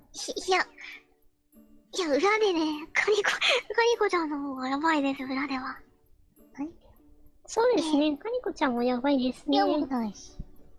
あ、でもね、カニコね、ここでね、みんなには言っておくね、千香りに対してはね、かなりカニコわがままだよ。リリアに対してもね、いや、光リアは別に動物興味ないで。ひどい。そういうところさあ、まあ、かわいいちゃんに愛想をお世話になってます。お世話になってます。こちらこそ。どうもどうも。リリアはどうも。いや、でも、光リリア、その調子に乗るなよ。裏だとね、こういうもう、すでにこんな感じですから。これがもう本性ですかいいですし。千香りと光合わせ、先行先行、先行。かっこいい。先行のハサビーはアニメ化するんだね。したんだ。するんでしょじゃない。リリアを作りたいってハッシュタグつけられてる。光リアは救われないよ。あの子はね、序盤でね、よくわかんないモンスターに食われて死ぬんだ。うん。スライムに包まれて死ぬ。カニ光線なんて、カニ光線です。どうもカニ光線です。わあ、いやー。こう。カニ光線ってなんか、文学的な名前ですね。なんかあったよね。そうなの小林達治の小説だっけ？カニ光線って。うん。カニ光線じゃん。そう、その本があったはず。ほんと？多分、青空文庫とかで読めるんじゃないかな。なんか、ダイス振ってるなってるの。納豆小判にしまいし、思いだ。納豆投げてんの？納豆じゃない。渋すぎて、光リア渋いよね。何って感じでわかんない。そう。なんかさ、趣味がおじさん臭いよ。あ、ごめん、思いっきりだから。違う、じゃあ、今のは、文学としての、教養でしょ。納豆買った。カタカタ。中身をさせせやめて。やめて。ねやちゃんは一応12歳、一応って言っちゃった。一応、 14歳？海外14ばっ歳。かにこだ。光リアさん天は、下おりちゃんさ、16歳じゃなかったっなんでフルネーム？光リアさ16だよん12歳。け？あ、じゃあ、かおりちゃんが一番32歳年上なんだ。そうだよ。敬いなさい。マジか。リアちゃんが一番年上じゃない。そうだね。いや。何があろうとも。いや、そういうの良くないと思うよ。実際のところとか。そうか。そうだね。そう、光リアさん、12歳だ。うん光リアさん、12歳。実際のところ12歳。実際のところ32歳。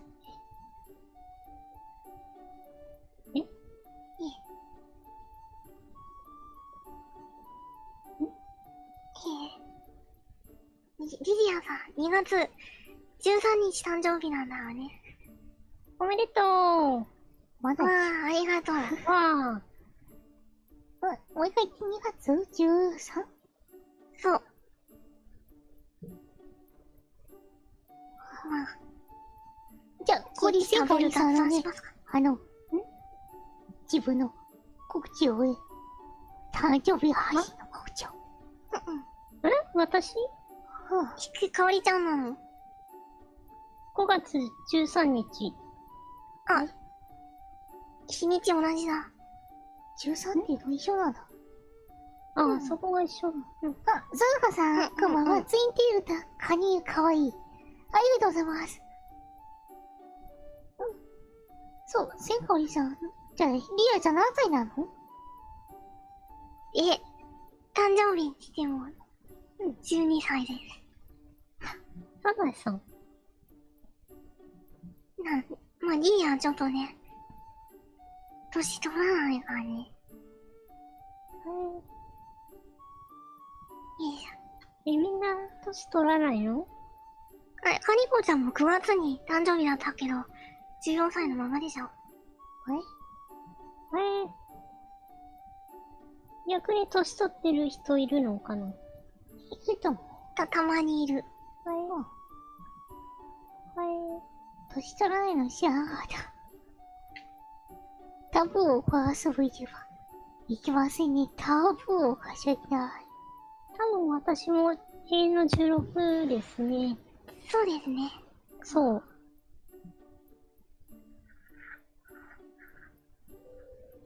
いや、そう。でもまあ、リディア、去年の誕生日も、そう、12歳だって言ってたけど、その前も普通に12歳だったし。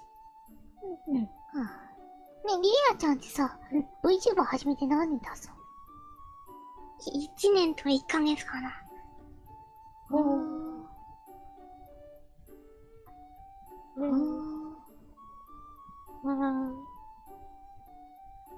今、1周年経って、まあ、もう1個くらいか私は、12ヶ月。12じゃない。今月のどっかで1周年だと思う。な。どこなの？わからない。そうだね。祝いづらいじゃん。何基準で1周年にしてんの？デビューキスじゃない？リディアはじゃん。デビュー？ Twitter か YouTube かってことじゃない？そう。いや、ていうかさ、投稿とか。いや、だって普通さ、ツイッター作ってさ、動画投稿してさ、あれするのってさ、大体一緒の日じゃない？なんかさ、そうなの？ちょっと、皆さんに聞きたい。なんか違うらしいんですよ。VTuber、準備中って書いてる人。まあ結構いるじゃないですか。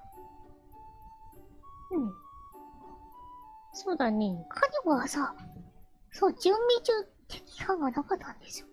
リディアもです。だってさ、リディアもです。準備とかさ、いろいろさ、整ってからさ、スタートするんだと思ってたんですよ。準備中って何って準備中にしてた。そう。リディアも始めてから、そういうやり方もあるんだっていうの知ったね。そう、そこの謎だった。準備中って何？で、それ言ったら12月、2018年の12月頃に、ツイッター開設したね。なるほど。結構リその後サイクルだから。今月ぐらい。準備中ってするなら、いつ準備じゃなくなるのかをはっきりさせた方がいいと思うの。そう、なんかさ、よくわかんなくてさ、準備中って人って割とフォローしされてあるよね。わかる。キャラだけ作ってフェイスリーとかで貸し始めるまでを準備期間にする人とかいる。まあね、いろいろ大変だからね。確かに自己紹介取った時点で外したよな。ジャルクスホームズ。はじめまして、こんばんは。はじめまして。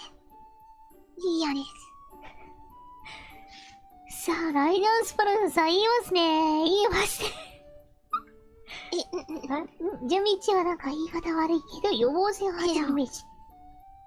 ライダースパルナさんね、伝えてなかったんですけど、この間のマスコット募集の時にですね、リリーベアっていう種族値を命名したのライダースパルナさんになりましたので、種族値って種族値じゃない、種族名だった。ポケモンこの間、リリアの配信で、マスコットの名前を決めようっていうのを、ゲロシャブうんちゅうまの、なんだっけそう。名前なんだっけなんか変なクマがいたね。リアゾーです。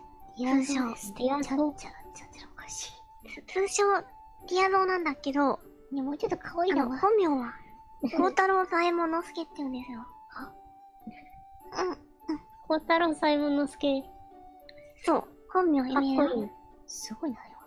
で、種族名が、ティリーベアって言うんだけど、それライナースパルナさんがね、決めたんですよ。ややこしい。そのね、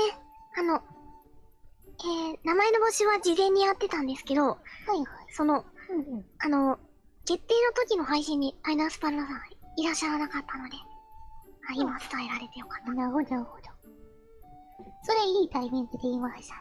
これあれは、クラッシということで、VTuber 準備中というのに、ちょっと戻りまして。もういたったら VTuber 準備中。VTuber をやりたくなったっていうかね。これ中でまたツイッター作って準備中っていう感じかな。あれは実質フォロワー積みになっちゃう。そうだね。フォロワーがさ、なんかそれでいっぱい集まってるの見ると、効果的なやり方で、いいやり方なのかもしれないと思いました。でもそのままさ、進まない人結構見るんですけど。そうなん確かにツイッターでさ、なんか満足しちゃうみたいなところあるかもしれないので、そこは注意したい。そう。動画が出てないのになんか登録者がすごいことになってる人もいますよね。ちょっとこれ以上言うと悪口みたいになっちゃうからダメ。でも別に悪口っていうか一つの方だからそれ別にいいんじゃない？そう、ややり方としてツイッターって感いいじかな。と思います。私もそんな時期が一時ありましたね。ありました。そう別にね、単に迷惑かけてもないわけだからね。ね、一つの方法だから。ですね。ね、事前準備でね、いつやりますので、ぜひちょっとね、事前登録をしていただけると嬉しいでございますって。そういうことなるほど。あれか、ソシャゲとかと同じですね。前予約みたいなもんでしょ。事前登録受付中みたいな。今回のメダートみたいな感じもね、あれもそんな感じだったし。ね、事前登録してくれると、メタビート6賞もらえますよ、みたいな。なるほど。なるほどね。興味持ってくれた人がデビュー前からフォローしてくれるだけやし。単純にそういうことです。ね、そこからフォロー続けたいとか、するかっていうのは、本人次第だから。じゃあ、動画出した瞬間に、一斉になんかみんな、リムーブされちゃうとか、そういうこともあり得るってこと？ね。ワンチャンあるかもね。いや、それ悲しい。あるんかね。どうだろう。絶対よくわかんないから。あんま気にしてない。登録、そういうのあるかもしれない。性格悪い人っていうかね、結局、面白くなかったらやっぱ登録外すともしょうがないと思うんですよ。そうなの。だってカニコだってさ、怖い。カニコ面白くなかったらさ、カニコをね、見たらね、面白くなかったら普通に登録外すと思う。なるほど。しょうがないと思う。怖いですね。チャンネル登録は確かに外すこと結構ある。思ってたと違うとね、離れていく人はいるかもしれない。それはね、しょうがないよね。しょうがないよね。あとなんか違うことやりだしちゃったり。なんか路線、なんか、この人、あれもう好きになっちゃった。やめよう、みたいな人が。あとなんだ、ツイッターでそんな人いるんだ。結局ツイートが、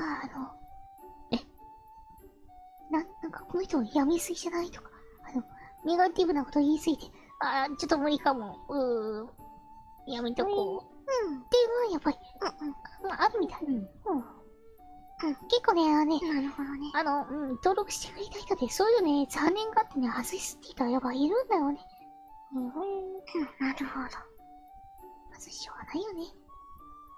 確かに。なるべくしょうがない。確かに。ツイッターでみんなを、なんだろう。楽しくさせるようなツイートだけをしたいです。だからそう、お気持ですね。ちつい多めの人はね、身内しちゃったり、そう、それはしょうがないよね。確かに。だってさ、視聴者さん、見る側はさ、楽しいこと見たくてさ、楽しいことを届けたいのだ。で、それを見たくてさ、フォローしてるからさ、なんか、この人楽しくない。なんか暗い。違う。こっちまで気分がよし、楽しい話しよう。楽しい話を途中で二切るのやめください。もういいわじゃん。やばい。リツイート多い人もオフにするね。リツイートはね、オフにしちゃうかもしれない。うん。それじゃあ、私リツイート多いよ。どうなの多分オフにしてるかわかんない。ポンポンする。基本みんな、リツイートはオフかな。あ、そうなんだ。話の、話題変えよう。ちょっと待って、コメント読めてない。合う合わないあるしね、そう。そういうこと。年末くらいにガクッと数字減ったりするのはそう読んで、チャンネル抜け出してるせいだろうから。まあ、一旦多分そう整理されているってことで、あるかもね。時間空いた時に、この人最近見てないや。まあ、外しちゃおうとかね。そうだ、あると思う。しょうがない。興味もないし、交流もないっていう人は、チャンネル外すね。よいしょ。じゃあ、投稿の言葉にこんなの伝えることあれば拾うことある。まあ、もっとなんか楽しい話をしよう。そうだね。可愛いチャンス長いけど、最近お茶って飲んでます。ね、かおりちゃんお茶飲んでる？私は飲んでますよ、緑茶。アマゾンで買ったやつ。アマゾンで買うんだ。お茶っ葉から買うんですか？お茶っ葉から買う？お茶っ葉から買うよ。どういうこと？ちょっと待って。いや、ほら、ペットボトルのお茶とかあるじゃない。そう。ペットボトルは買わない。そうなんだ。なるほど。絶対体に悪いでしょ。あやたかとかもダメなんですか？知らない。私、普通に。でもなんか農薬とか普通に使っててなんか、体に悪そう。それは、保存量の方があるかもしれないけどさ。そうなの？農薬投稿がさ、別に茶葉を作る過程で、どのお茶も一緒じゃない？待って、この話題もなんか、ちょっと危ない話な方向になってるかもしれない。農薬半減させてる農園とかも、お茶園とかもあるから、そここれあったのに、いろいろ選べるんだよね。そういうのにちゃんと選んでんだ。それすごいそう。かおりちゃんはさ、素材にもこだわってる。ということですね。ということで、たまにこだわってる。そのね、お茶に合うお茶菓子。そう、アモンさんが新しい話、みんなお茶菓子何が好きっていう話で。ね、そういう話をしよう。ということで、大丈夫お菓子の話もバトルに行くから。キノコ、タケノコ戦争勃発？はい、どちらいいですか？みんなどっち？タケノコ。タケノコかな？あれ相手がいない。はい。もいちゃん3タケノコ。タリー3タケノコ。でもじゃあアルフォートどれじゃ？平和だ。アルフォート美味しすぎるか。さっきなんか食べてたね。ものいさん、タケノコ。あれすいません。キノコ派いないですか？キノコ派。これ、平和だ。やった。あれ世界統一じゃん、もう。世界統一しちゃったタケノコが？カニマンさん、キノコ。ありがとうございます。キノコは。そうだよ。小水系もちゃんと取り入れないと。そうだね。タケノコ。マイノリティも尊重していかないと。いや、でもそんなんじゃ世の中生きていけない。いや。マイノリティは。甘ってるんじゃないわ。そうだね。世の中はだ。いや、もう、ギリアたちも、マイノリティじゃないですか。ですね。少数派が勝つ未来もあるんだよ。そうそうそう。食感はタケノコだけど、チョコの量はキノコが多いから、こう次がない。でもさ、チョコの量じゃなくてさ、この全体同士は美味しさ的な、あれでちょっと見ないといけないよ。うん。で、それを他にもタケノタケノコはね、クッキーがサクサクで好きなんだよね。コ、一人って感じ。おいしい。あ、こんのちゃん、こうかにゃ。こんのちゃん。本当によしよしよし。お疲れ様です。さ、ASMR さ。はい。どういう音やってたの？すごい気になる。いいよ。なんで、どうしよう。もうみんな、ほぼほぼタケノコなの。逆にさ、キノコのいいところなの。キノコは、キノコいいとこまず手が汚れない。うん。あとね、結構ね、全体的に軽いんだよね。あのね、あと、チョコレートだけ食べられる。箱の部分どうすんの？捨てんの？残しちゃう。残しちゃう。残しちゃう。嘘でしょ？だから、悪いから、食べない。じゃあ一応ね、残すの悪いから、チョコ食べた後に、ちょっと食べる。ほんとギリギリだよ。キノコとかてめえしかないじゃんね。戦争か。先生、そんな、火種を、あ、このちゃん一番なんか、恩恵派のふりしてなんか、じゃあなんか今さんキノコ火種食べた。なんてた。あれ？ほんとだよ、普通にチョコ食いなさいよ。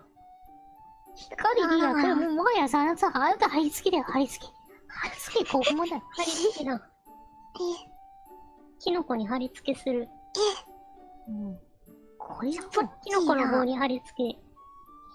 ポッキーってさ、なんか、絵の部分残しちゃわない。食べるけどさ、結局。いや、食べるけどさ、みんなわかったね。これが光リアの本性だよ。師匠、こいつ食べてみますよ、お菓子を。ポッキーって美味しいのさ、チョコがコーティングされてる部分じゃない？はぁ、それはもう、それもあります。でもさ、それも美味しいけど。クラッカーをさ、あれ最後に美味しくいただきさ、これでなんか、ちょうどいい具合なの。チョコとクラッカー。そうなんや。比率それでなんかさ、箸休みみたいな感じなんですかね。殺すしかない。ひどい。そんな悪いこと言ったっけ？最後のクッキーで、なくなるから。ちょうどいい。光リア、もう初期ですね、これは。豆まきしますか？は、豆まきは、鬼は、外。しないかもしれない。やっぱトップは、そうね、その点どこで次はな、最後までチョコたっぷり最後だもん。までチョコたっぷりだもん。はい。じゃあトップは最あ強だ。りがとうございます。は逆にポキの方が好き。トッポが好き。トップ。トップは結構食べがいがあるってかね。一本の重さが結構あるよね。あ、いいよね。トップ実はあんま食べたことない。今度食べます。光リア。ポッキーの、チョッキーの細いやつ美味しくない？わかる。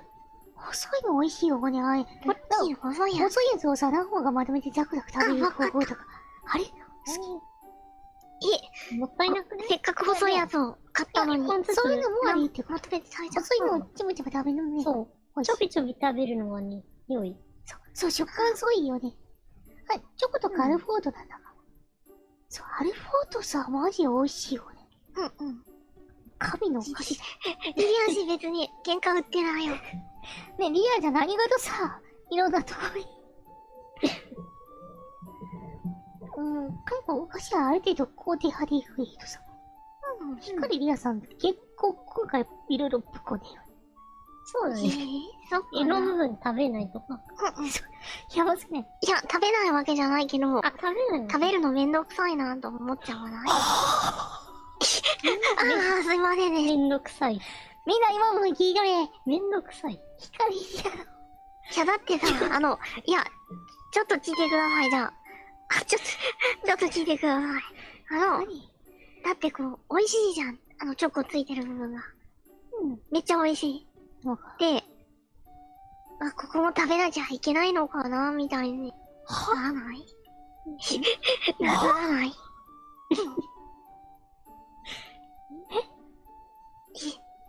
なんない。なんなんよ。ならない。じゃあ、この話おしまいに。いや、カニコまさか今日こんな闇を見ると思わなかっ闇でだったかな。た。あと、カニバンさんまともなのは全香りさんだけで、それはおかしい。カニコも入れといてください、今回はマジで。カニコちゃんはお菓子の話についてましちょっと、だいぶお菓子なんだけど、最近さ、お菓子だけにお菓子。うまい棒のブームが来てます。まあ、うまい棒は美味しいね。うまい、うまい棒。うまい棒。まあ、外れはないから。静粛さよ。何味が好きですか？あ、みんな甘い棒何好き？カニコ、チーズ味。チーズ美味しい。チーズ味。わかる。チーズも美味しいね。チーズ一番。納豆味も美味しい、わかる。納豆美味しいって聞くけど、食べたことないんだよね。あれ結構美味しいな、ちょっとネット熱するけど。でもね、味がうまいね、これ。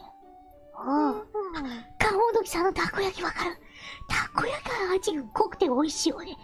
わかる。なんあと、ちょっと明太子も好き食べてみようかな。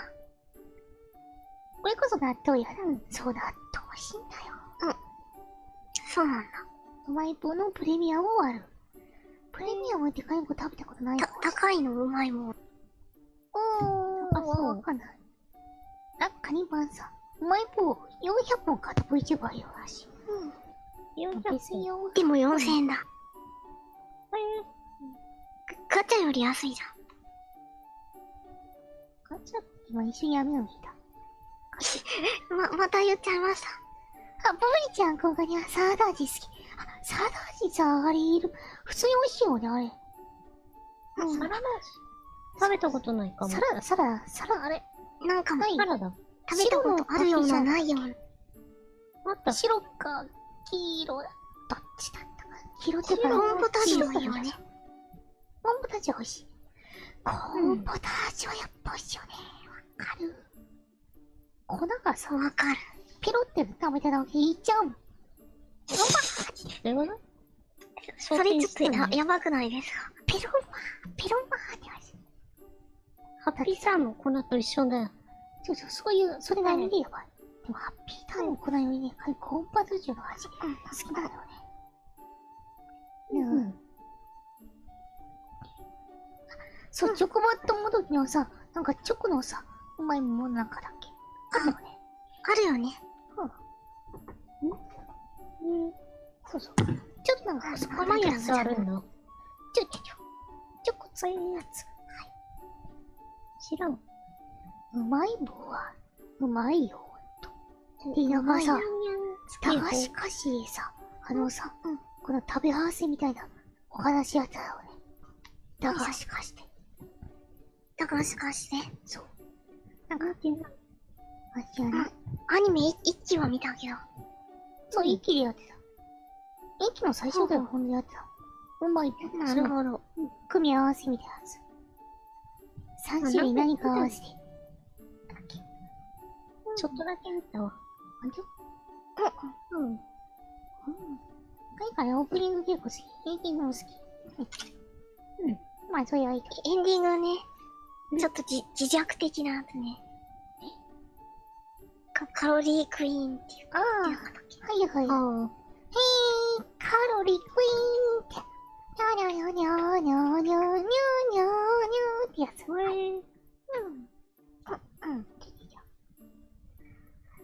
普通にいいよね。以上。ちょっと、急にカロリーが気になりだしたので、またリディア、スクワット始めました。以上。配信中にやってんの？以上。高橋さんとどう考えても焼肉屋じゃない？焼肉味厚切りポテチとか好きだった。あれ欲しいよね、なんだっけ。そう、そんなのあるんだ。なんだっけ。丸いやつ。キルティースあれば。 30センチの、30センチある。30円のやつ。うん。ちょっと大きめのやつ？なんか足の筋肉が衰えてえ、なんでリエちゃんかけない話しだすの？すいませんでした。こんなのあるの？ちょ、あれ欲しいよ。カニコ食べた。高橋今、それ普通に売ってる。そう。で、あれをね、数枚一気に食べるという贅沢な食べ方とか。あと1枚を強引に口の中ぶち込んで、ジャクジャク食べるとか。あれ美味しいな。わさビーフ美味しくない？わさビーフ美味しいよね。そういうわかる。わさビーフ美味しい。ピザポテトも美味しい。でもびっくりした。普通にポテトの話なんだ。だってき駄菓子の話かと思ってたか。あれわさびのりっていうさ、駄菓子あるよね。何わさビーフもいい？わさびのり。わさびのりっていう。わさびのり。 1枚10円ぐらいの。なんか薄っぺらいやつあったよね。薄っぺらいやつってなんだろう。あ、まいちゃんさしてるわさびのり。ね、これだよね。かば焼き太郎の似たようなやつだ。そうそう。そう。これ食べたことないな。そう。あれね、本当に美味しいの。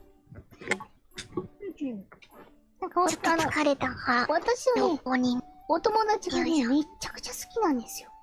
あ、そうなんだ。食べたことあるかも。結構ピリ辛だよね。そう。で、たまに鼻に行く。はぁー。にゃにゃはらみ。あれ、美味しい。駄菓子そう、みんな好きな駄菓子何？好きな駄菓子？見てみなさい。好きな駄菓子。好きな駄菓子。うまいもそうでいいんじゃない？まあ、光屋さんもいいかもね。なんでも。ヤングドーナツ。ヤングドーナツ。ヤングドーナツとビッグカツ。ビッグカツ好き。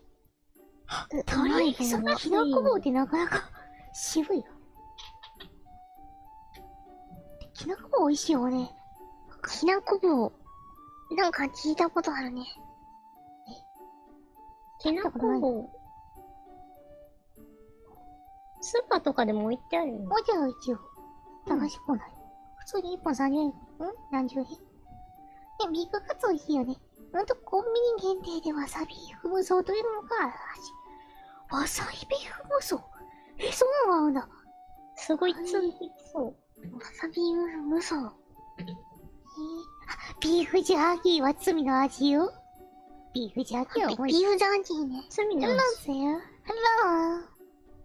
棒のゼリーわかる。あれ美味しいよね。普通に美味しい。嘘でしょ、モロッコヨーグル。モロッコヨーグルト。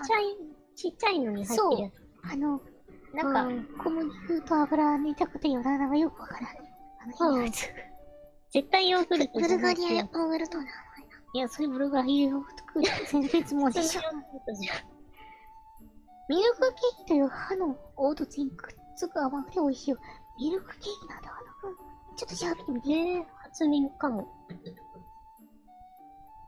モロッコヨーグルは子供の味方。超安いよね。でも今ちょっとだいぶ値上がりしちゃうよね。やっぱ消費税で、増税で上がっちゃったかな。モロッコヨーグルマジ材料なの？原材料の高騰とかもある。ほら、今1個20円あたりって書いてある。やっぱり原材料は、モロッコから輸入してるんですか？モロッコヨーグルの主原料は、グラニュー糖とショートニング。この2つを同時量は混ぜ合わせるとヨーグルらしきものが出来上がります。そこに香料を酸味料を変えれば完成です。ですね。悪魔の食べ物じゃん。ヨーグルトじゃなくて、ショートニングはさ、料理作るときぐらいしかつかないよね。ショートニング体に悪いでしょ。確かに。モロッコヨーグル、結構やばい。バレンタイン。どうするんですか？豚麺お菓子に入るのかしら。あれは駄菓子なのかな？まあ一応駄菓子のお家に入ると思う。おやつカルパス美味しい。わかる。ね。わかる。ジャーキー機のあれね。おつまみになるやつ。今日あれ飲みながらさ、あれ食べながら。おやつカルパス飲む。これは飲むといい。アルファさ、飲み物だった。カルパスは飲み物じゃないかもしれない。おやつカルパス。そう、森ちゃんさ、やはりポテトフライ。ポテトフライ美味しいよね。そうそう、ショートニングね、お菓子の材料。そうそうそう。ね、結構使うよね。結構材料のうちね、ショートニングって書いてあるやつがあります。そうだね。おやつカルパス。こないだ食べた。使われる。おやつカルパス、こないだ食べた。おう。うん。美味しかった？美味しかった。よかったね。おう。よかったね。じゃあ今、リアちゃんがちょろっと出したバレンタインのお話しましょうか。最初ね、去年はね、バレンタインイラストをね、バランタイン。バレンタインデイー。ラストを描いたんですけど。そう。今年はなんか話題はね。あ、ちょっとね、節分は大丈夫か先に。そう。まあ、バレンタイントークはまだ別にしましょう。結構話したような気がするけど。あ、そうです。節分豆まき必須かどうかっていう、ね、M チェフさんからの、コメントも返したけど、結局豆まきはしない。みんなする？しない。しない。まあ、しないよね、だからね。豆食べる？いや、それもしない。粉のやつ食べてる、粉のやつ。はなんだっけ、粉のやつ。はきな粉な。あ、きなこね。きな粉食べてる人いらない。敵やの。目に入り粉のやます。つプロテインかと思った。全然違う。いや、だって大豆タンパク質だから。あ、でも、そうだね。うん。ソイプロテインとかもあるから、間違ってはない。うん。この中で鬼は誰だろうかなーってな。光やに豆ぶつけてこん中で鬼って言ったらさ、カニコちゃんしかいなくないですか？みんな誰だと思う？この中で鬼役に知らない良さそうなの。人いるかな。じゃんけんで決めよう。いや、今コメントで、今、千香織さん一期、光さん一期、光やさん上級国民から。だってさ、なんでだろう。いやだって、ポッキーのさ、絵の部分をさ、食べないとかさ、いやいやいキノコの山のさ、絵の部分をさ、食べない、チョコだけ食べるとか、上級国民じゃん。ちょっとそれは、ずるじゃん、香りじゃん。無効票です。ダメだね。鬼っぽいじゃない。こんな感じ。鬼に似合いそうだ。カニコちゃんでしょ、髪型的に。そう。だってカニコは鬼じゃなくてカニだもん。あ、ふひひさん。今回にゃそうだにゃよ。タブラ鬼子。タラバ鬼子。リラちゃん、でも最近ゴーギ使ってないのね。何？リラちゃんのヘッドホンが鬼っぽくない？いや、いや、カニコちゃんのお団子の方が。いや、全然。いや、番組で鬼っぽいと思う人いないでしょ。何で。お団子の中に角入ってんのかな？なんかそういうキャラいたよね。そうなの？でも、なんかそれいいよね。お団子でさ、角、隠して、なんか面白そう。なんかあったの？そういえば。知らない。あ、そういうの言うんだ。東宝でいたよね。東宝か。どんぐりの背比べかな。収納がなんか、隠してあげてでしょ。これ見える？ダメなの？河川じゃん。あ、そうなんだ。あの子そうなんだ。知らんかった。あれ隠してんだぞ。知らんかった。その子か。胸大きい。っていうイメージが。最後に角ないわ。はい。ほい。まあ、そんな感じね。結構長くなっちゃった。もうこんなもんかな？疲れちゃった。寝る？急に終わりになりました。シャドウホームズさん、チャンネル登録したよ。ありがとうございます。ありがとうございます。概要欄にね、ありがとうございます。リリアさん、金香織さんの URL 貼ったから。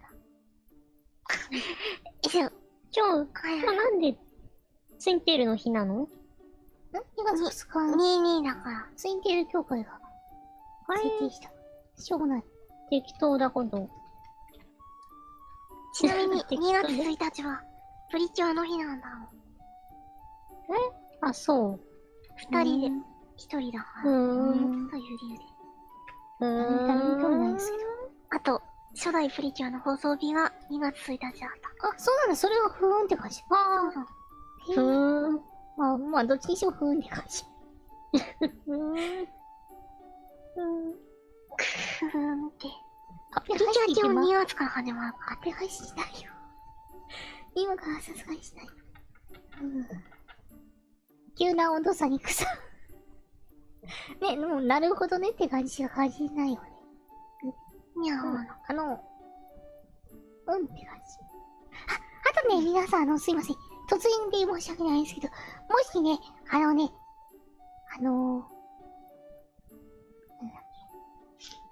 この3人。まあ、ダーマカニコだけでもいいです。私だけでもいいですけど、チャンネル登録をね一人だけで、もいいです。じゃあ、アピールタイム行くみんな来たな、なんか、もうわちゃわちゃ言う。ダーマカニコお願いします。ぜひ、ダーマカニコのね、チャンネル登録お願いします。もし、見てほしい。他のタイトルでもいいです。カニコだけをね、登録してくれればね、皆さんね、宝くじも当たりますしね。カニコちゃんだけでも登録してくれると嬉しいです。かおりちゃん。かおりちゃん、優しい。あなた。何こう花あげようとしてんのよ。じゃあ、千かおりさんとターバカニコのチャンネル登録をお願いします。あれ、リリアがリアル別によくない。しょうがないなぁ、じゃないけど。ね、リアちゃんもお願いします。はい、お願いします。海洋さんにね、URL やんって。もしおいしさっていいので。いや、今日は、冷えますね。みんなあったかくして寝てくださいね。それ、寒いからね。みんなよくお風呂というかね、頭ってから寝てね。ちゃんと眠るにも眠れないから。本当に。すごいね。そうだね。お昼はポカポカだけど。今までリアちゃん。夜は。千かおりさん、気温差って言ったの？気温差がすごい。確かにすごい。いや、なんか、ちょっと前まで、5月ぐらいの気温になったの？そう、昨日の時とかめちゃくちゃさ、暖かかった。暖かかったよね。一番可愛い子登録しました。じゃあもうカニコしかいないですね。はい。これ私しかいないよ。いや、カニコにしようよ。いやでも私一番だし。いや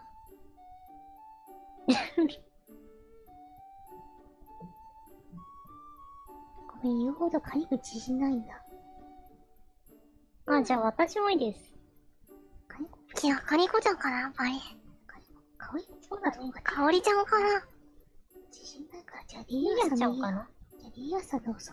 そうだね。じゃあリリアさんでお願いします。へへへ。カニコ、あんまり自分自信ないな。もっと自信出して。なんでその3人の中だと思った。もはや私たちの誰でもなかったね。誰動画ジャンルはギャグにしたろって。ちょっと待って。まあ確かに、ジャンルエンターテインメントで介護やってるけどさ、ギャグってないよね。まあギャグでちょっと分けづらいけど。ダチョウ倶楽部。いやー。はい。こいがした。っていうかもう2時間もやってな、これ。そう。私がってやつでしょ。わかる。でも今のそういう流れじゃなくない？ちょっと違うよね。はい。どうしようかな。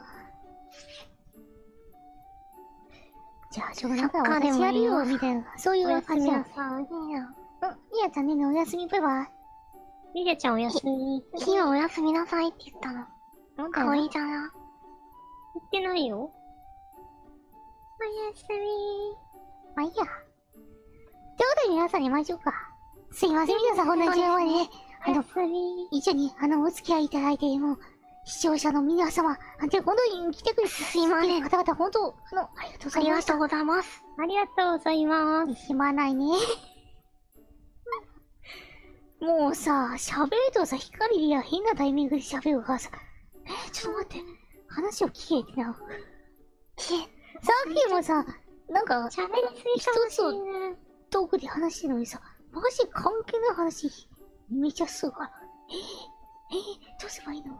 ごめん、ごめん、なんだ、すいません。もう、そのノリで。気をつけます。いや、なるほど。水着します。遺跡やめて、それ以上やめて。遺跡ってどこに遺跡するの？水何でもないよ。はい、ということでね、ここで配信します。皆さんどうもお疲れ様でした。もしよろしければ、チャンネルの高評価、登録。あんまり、こういうの言う、あれじゃないんだけど。あもしよあんまりね中華っぽい。かっこいい。はい、お疲れ様でした。バイバイ。おやすみ。お疲れ様です。バイバイ。お疲れ様まです。たね。バイバイ。おやすみ。おやすみ。はい、いや、まだ配信してないの知ってるぞ。シンカオリさんおやすみって言ったの。おやすみ。普通。みんな、いい一週間を過ごそう。そうだね。また、次のお休みまで頑張りましょう。頑張りましょう。お茶まで。ファイトだー。バイトだ。お茶は別に飲まな。いや、でもお茶飲もう。飲もう。喉体にいいぞ。そう、体がね、先行こうか、ほんと冬がね。じゃあね、バイバイ。おやすみ。いやお腹空いちゃったバイバイ。なんかバイバイいっぱい言ってるような気がするけど、バイバイ。バイバイ。お疲れにゃ。オッケー。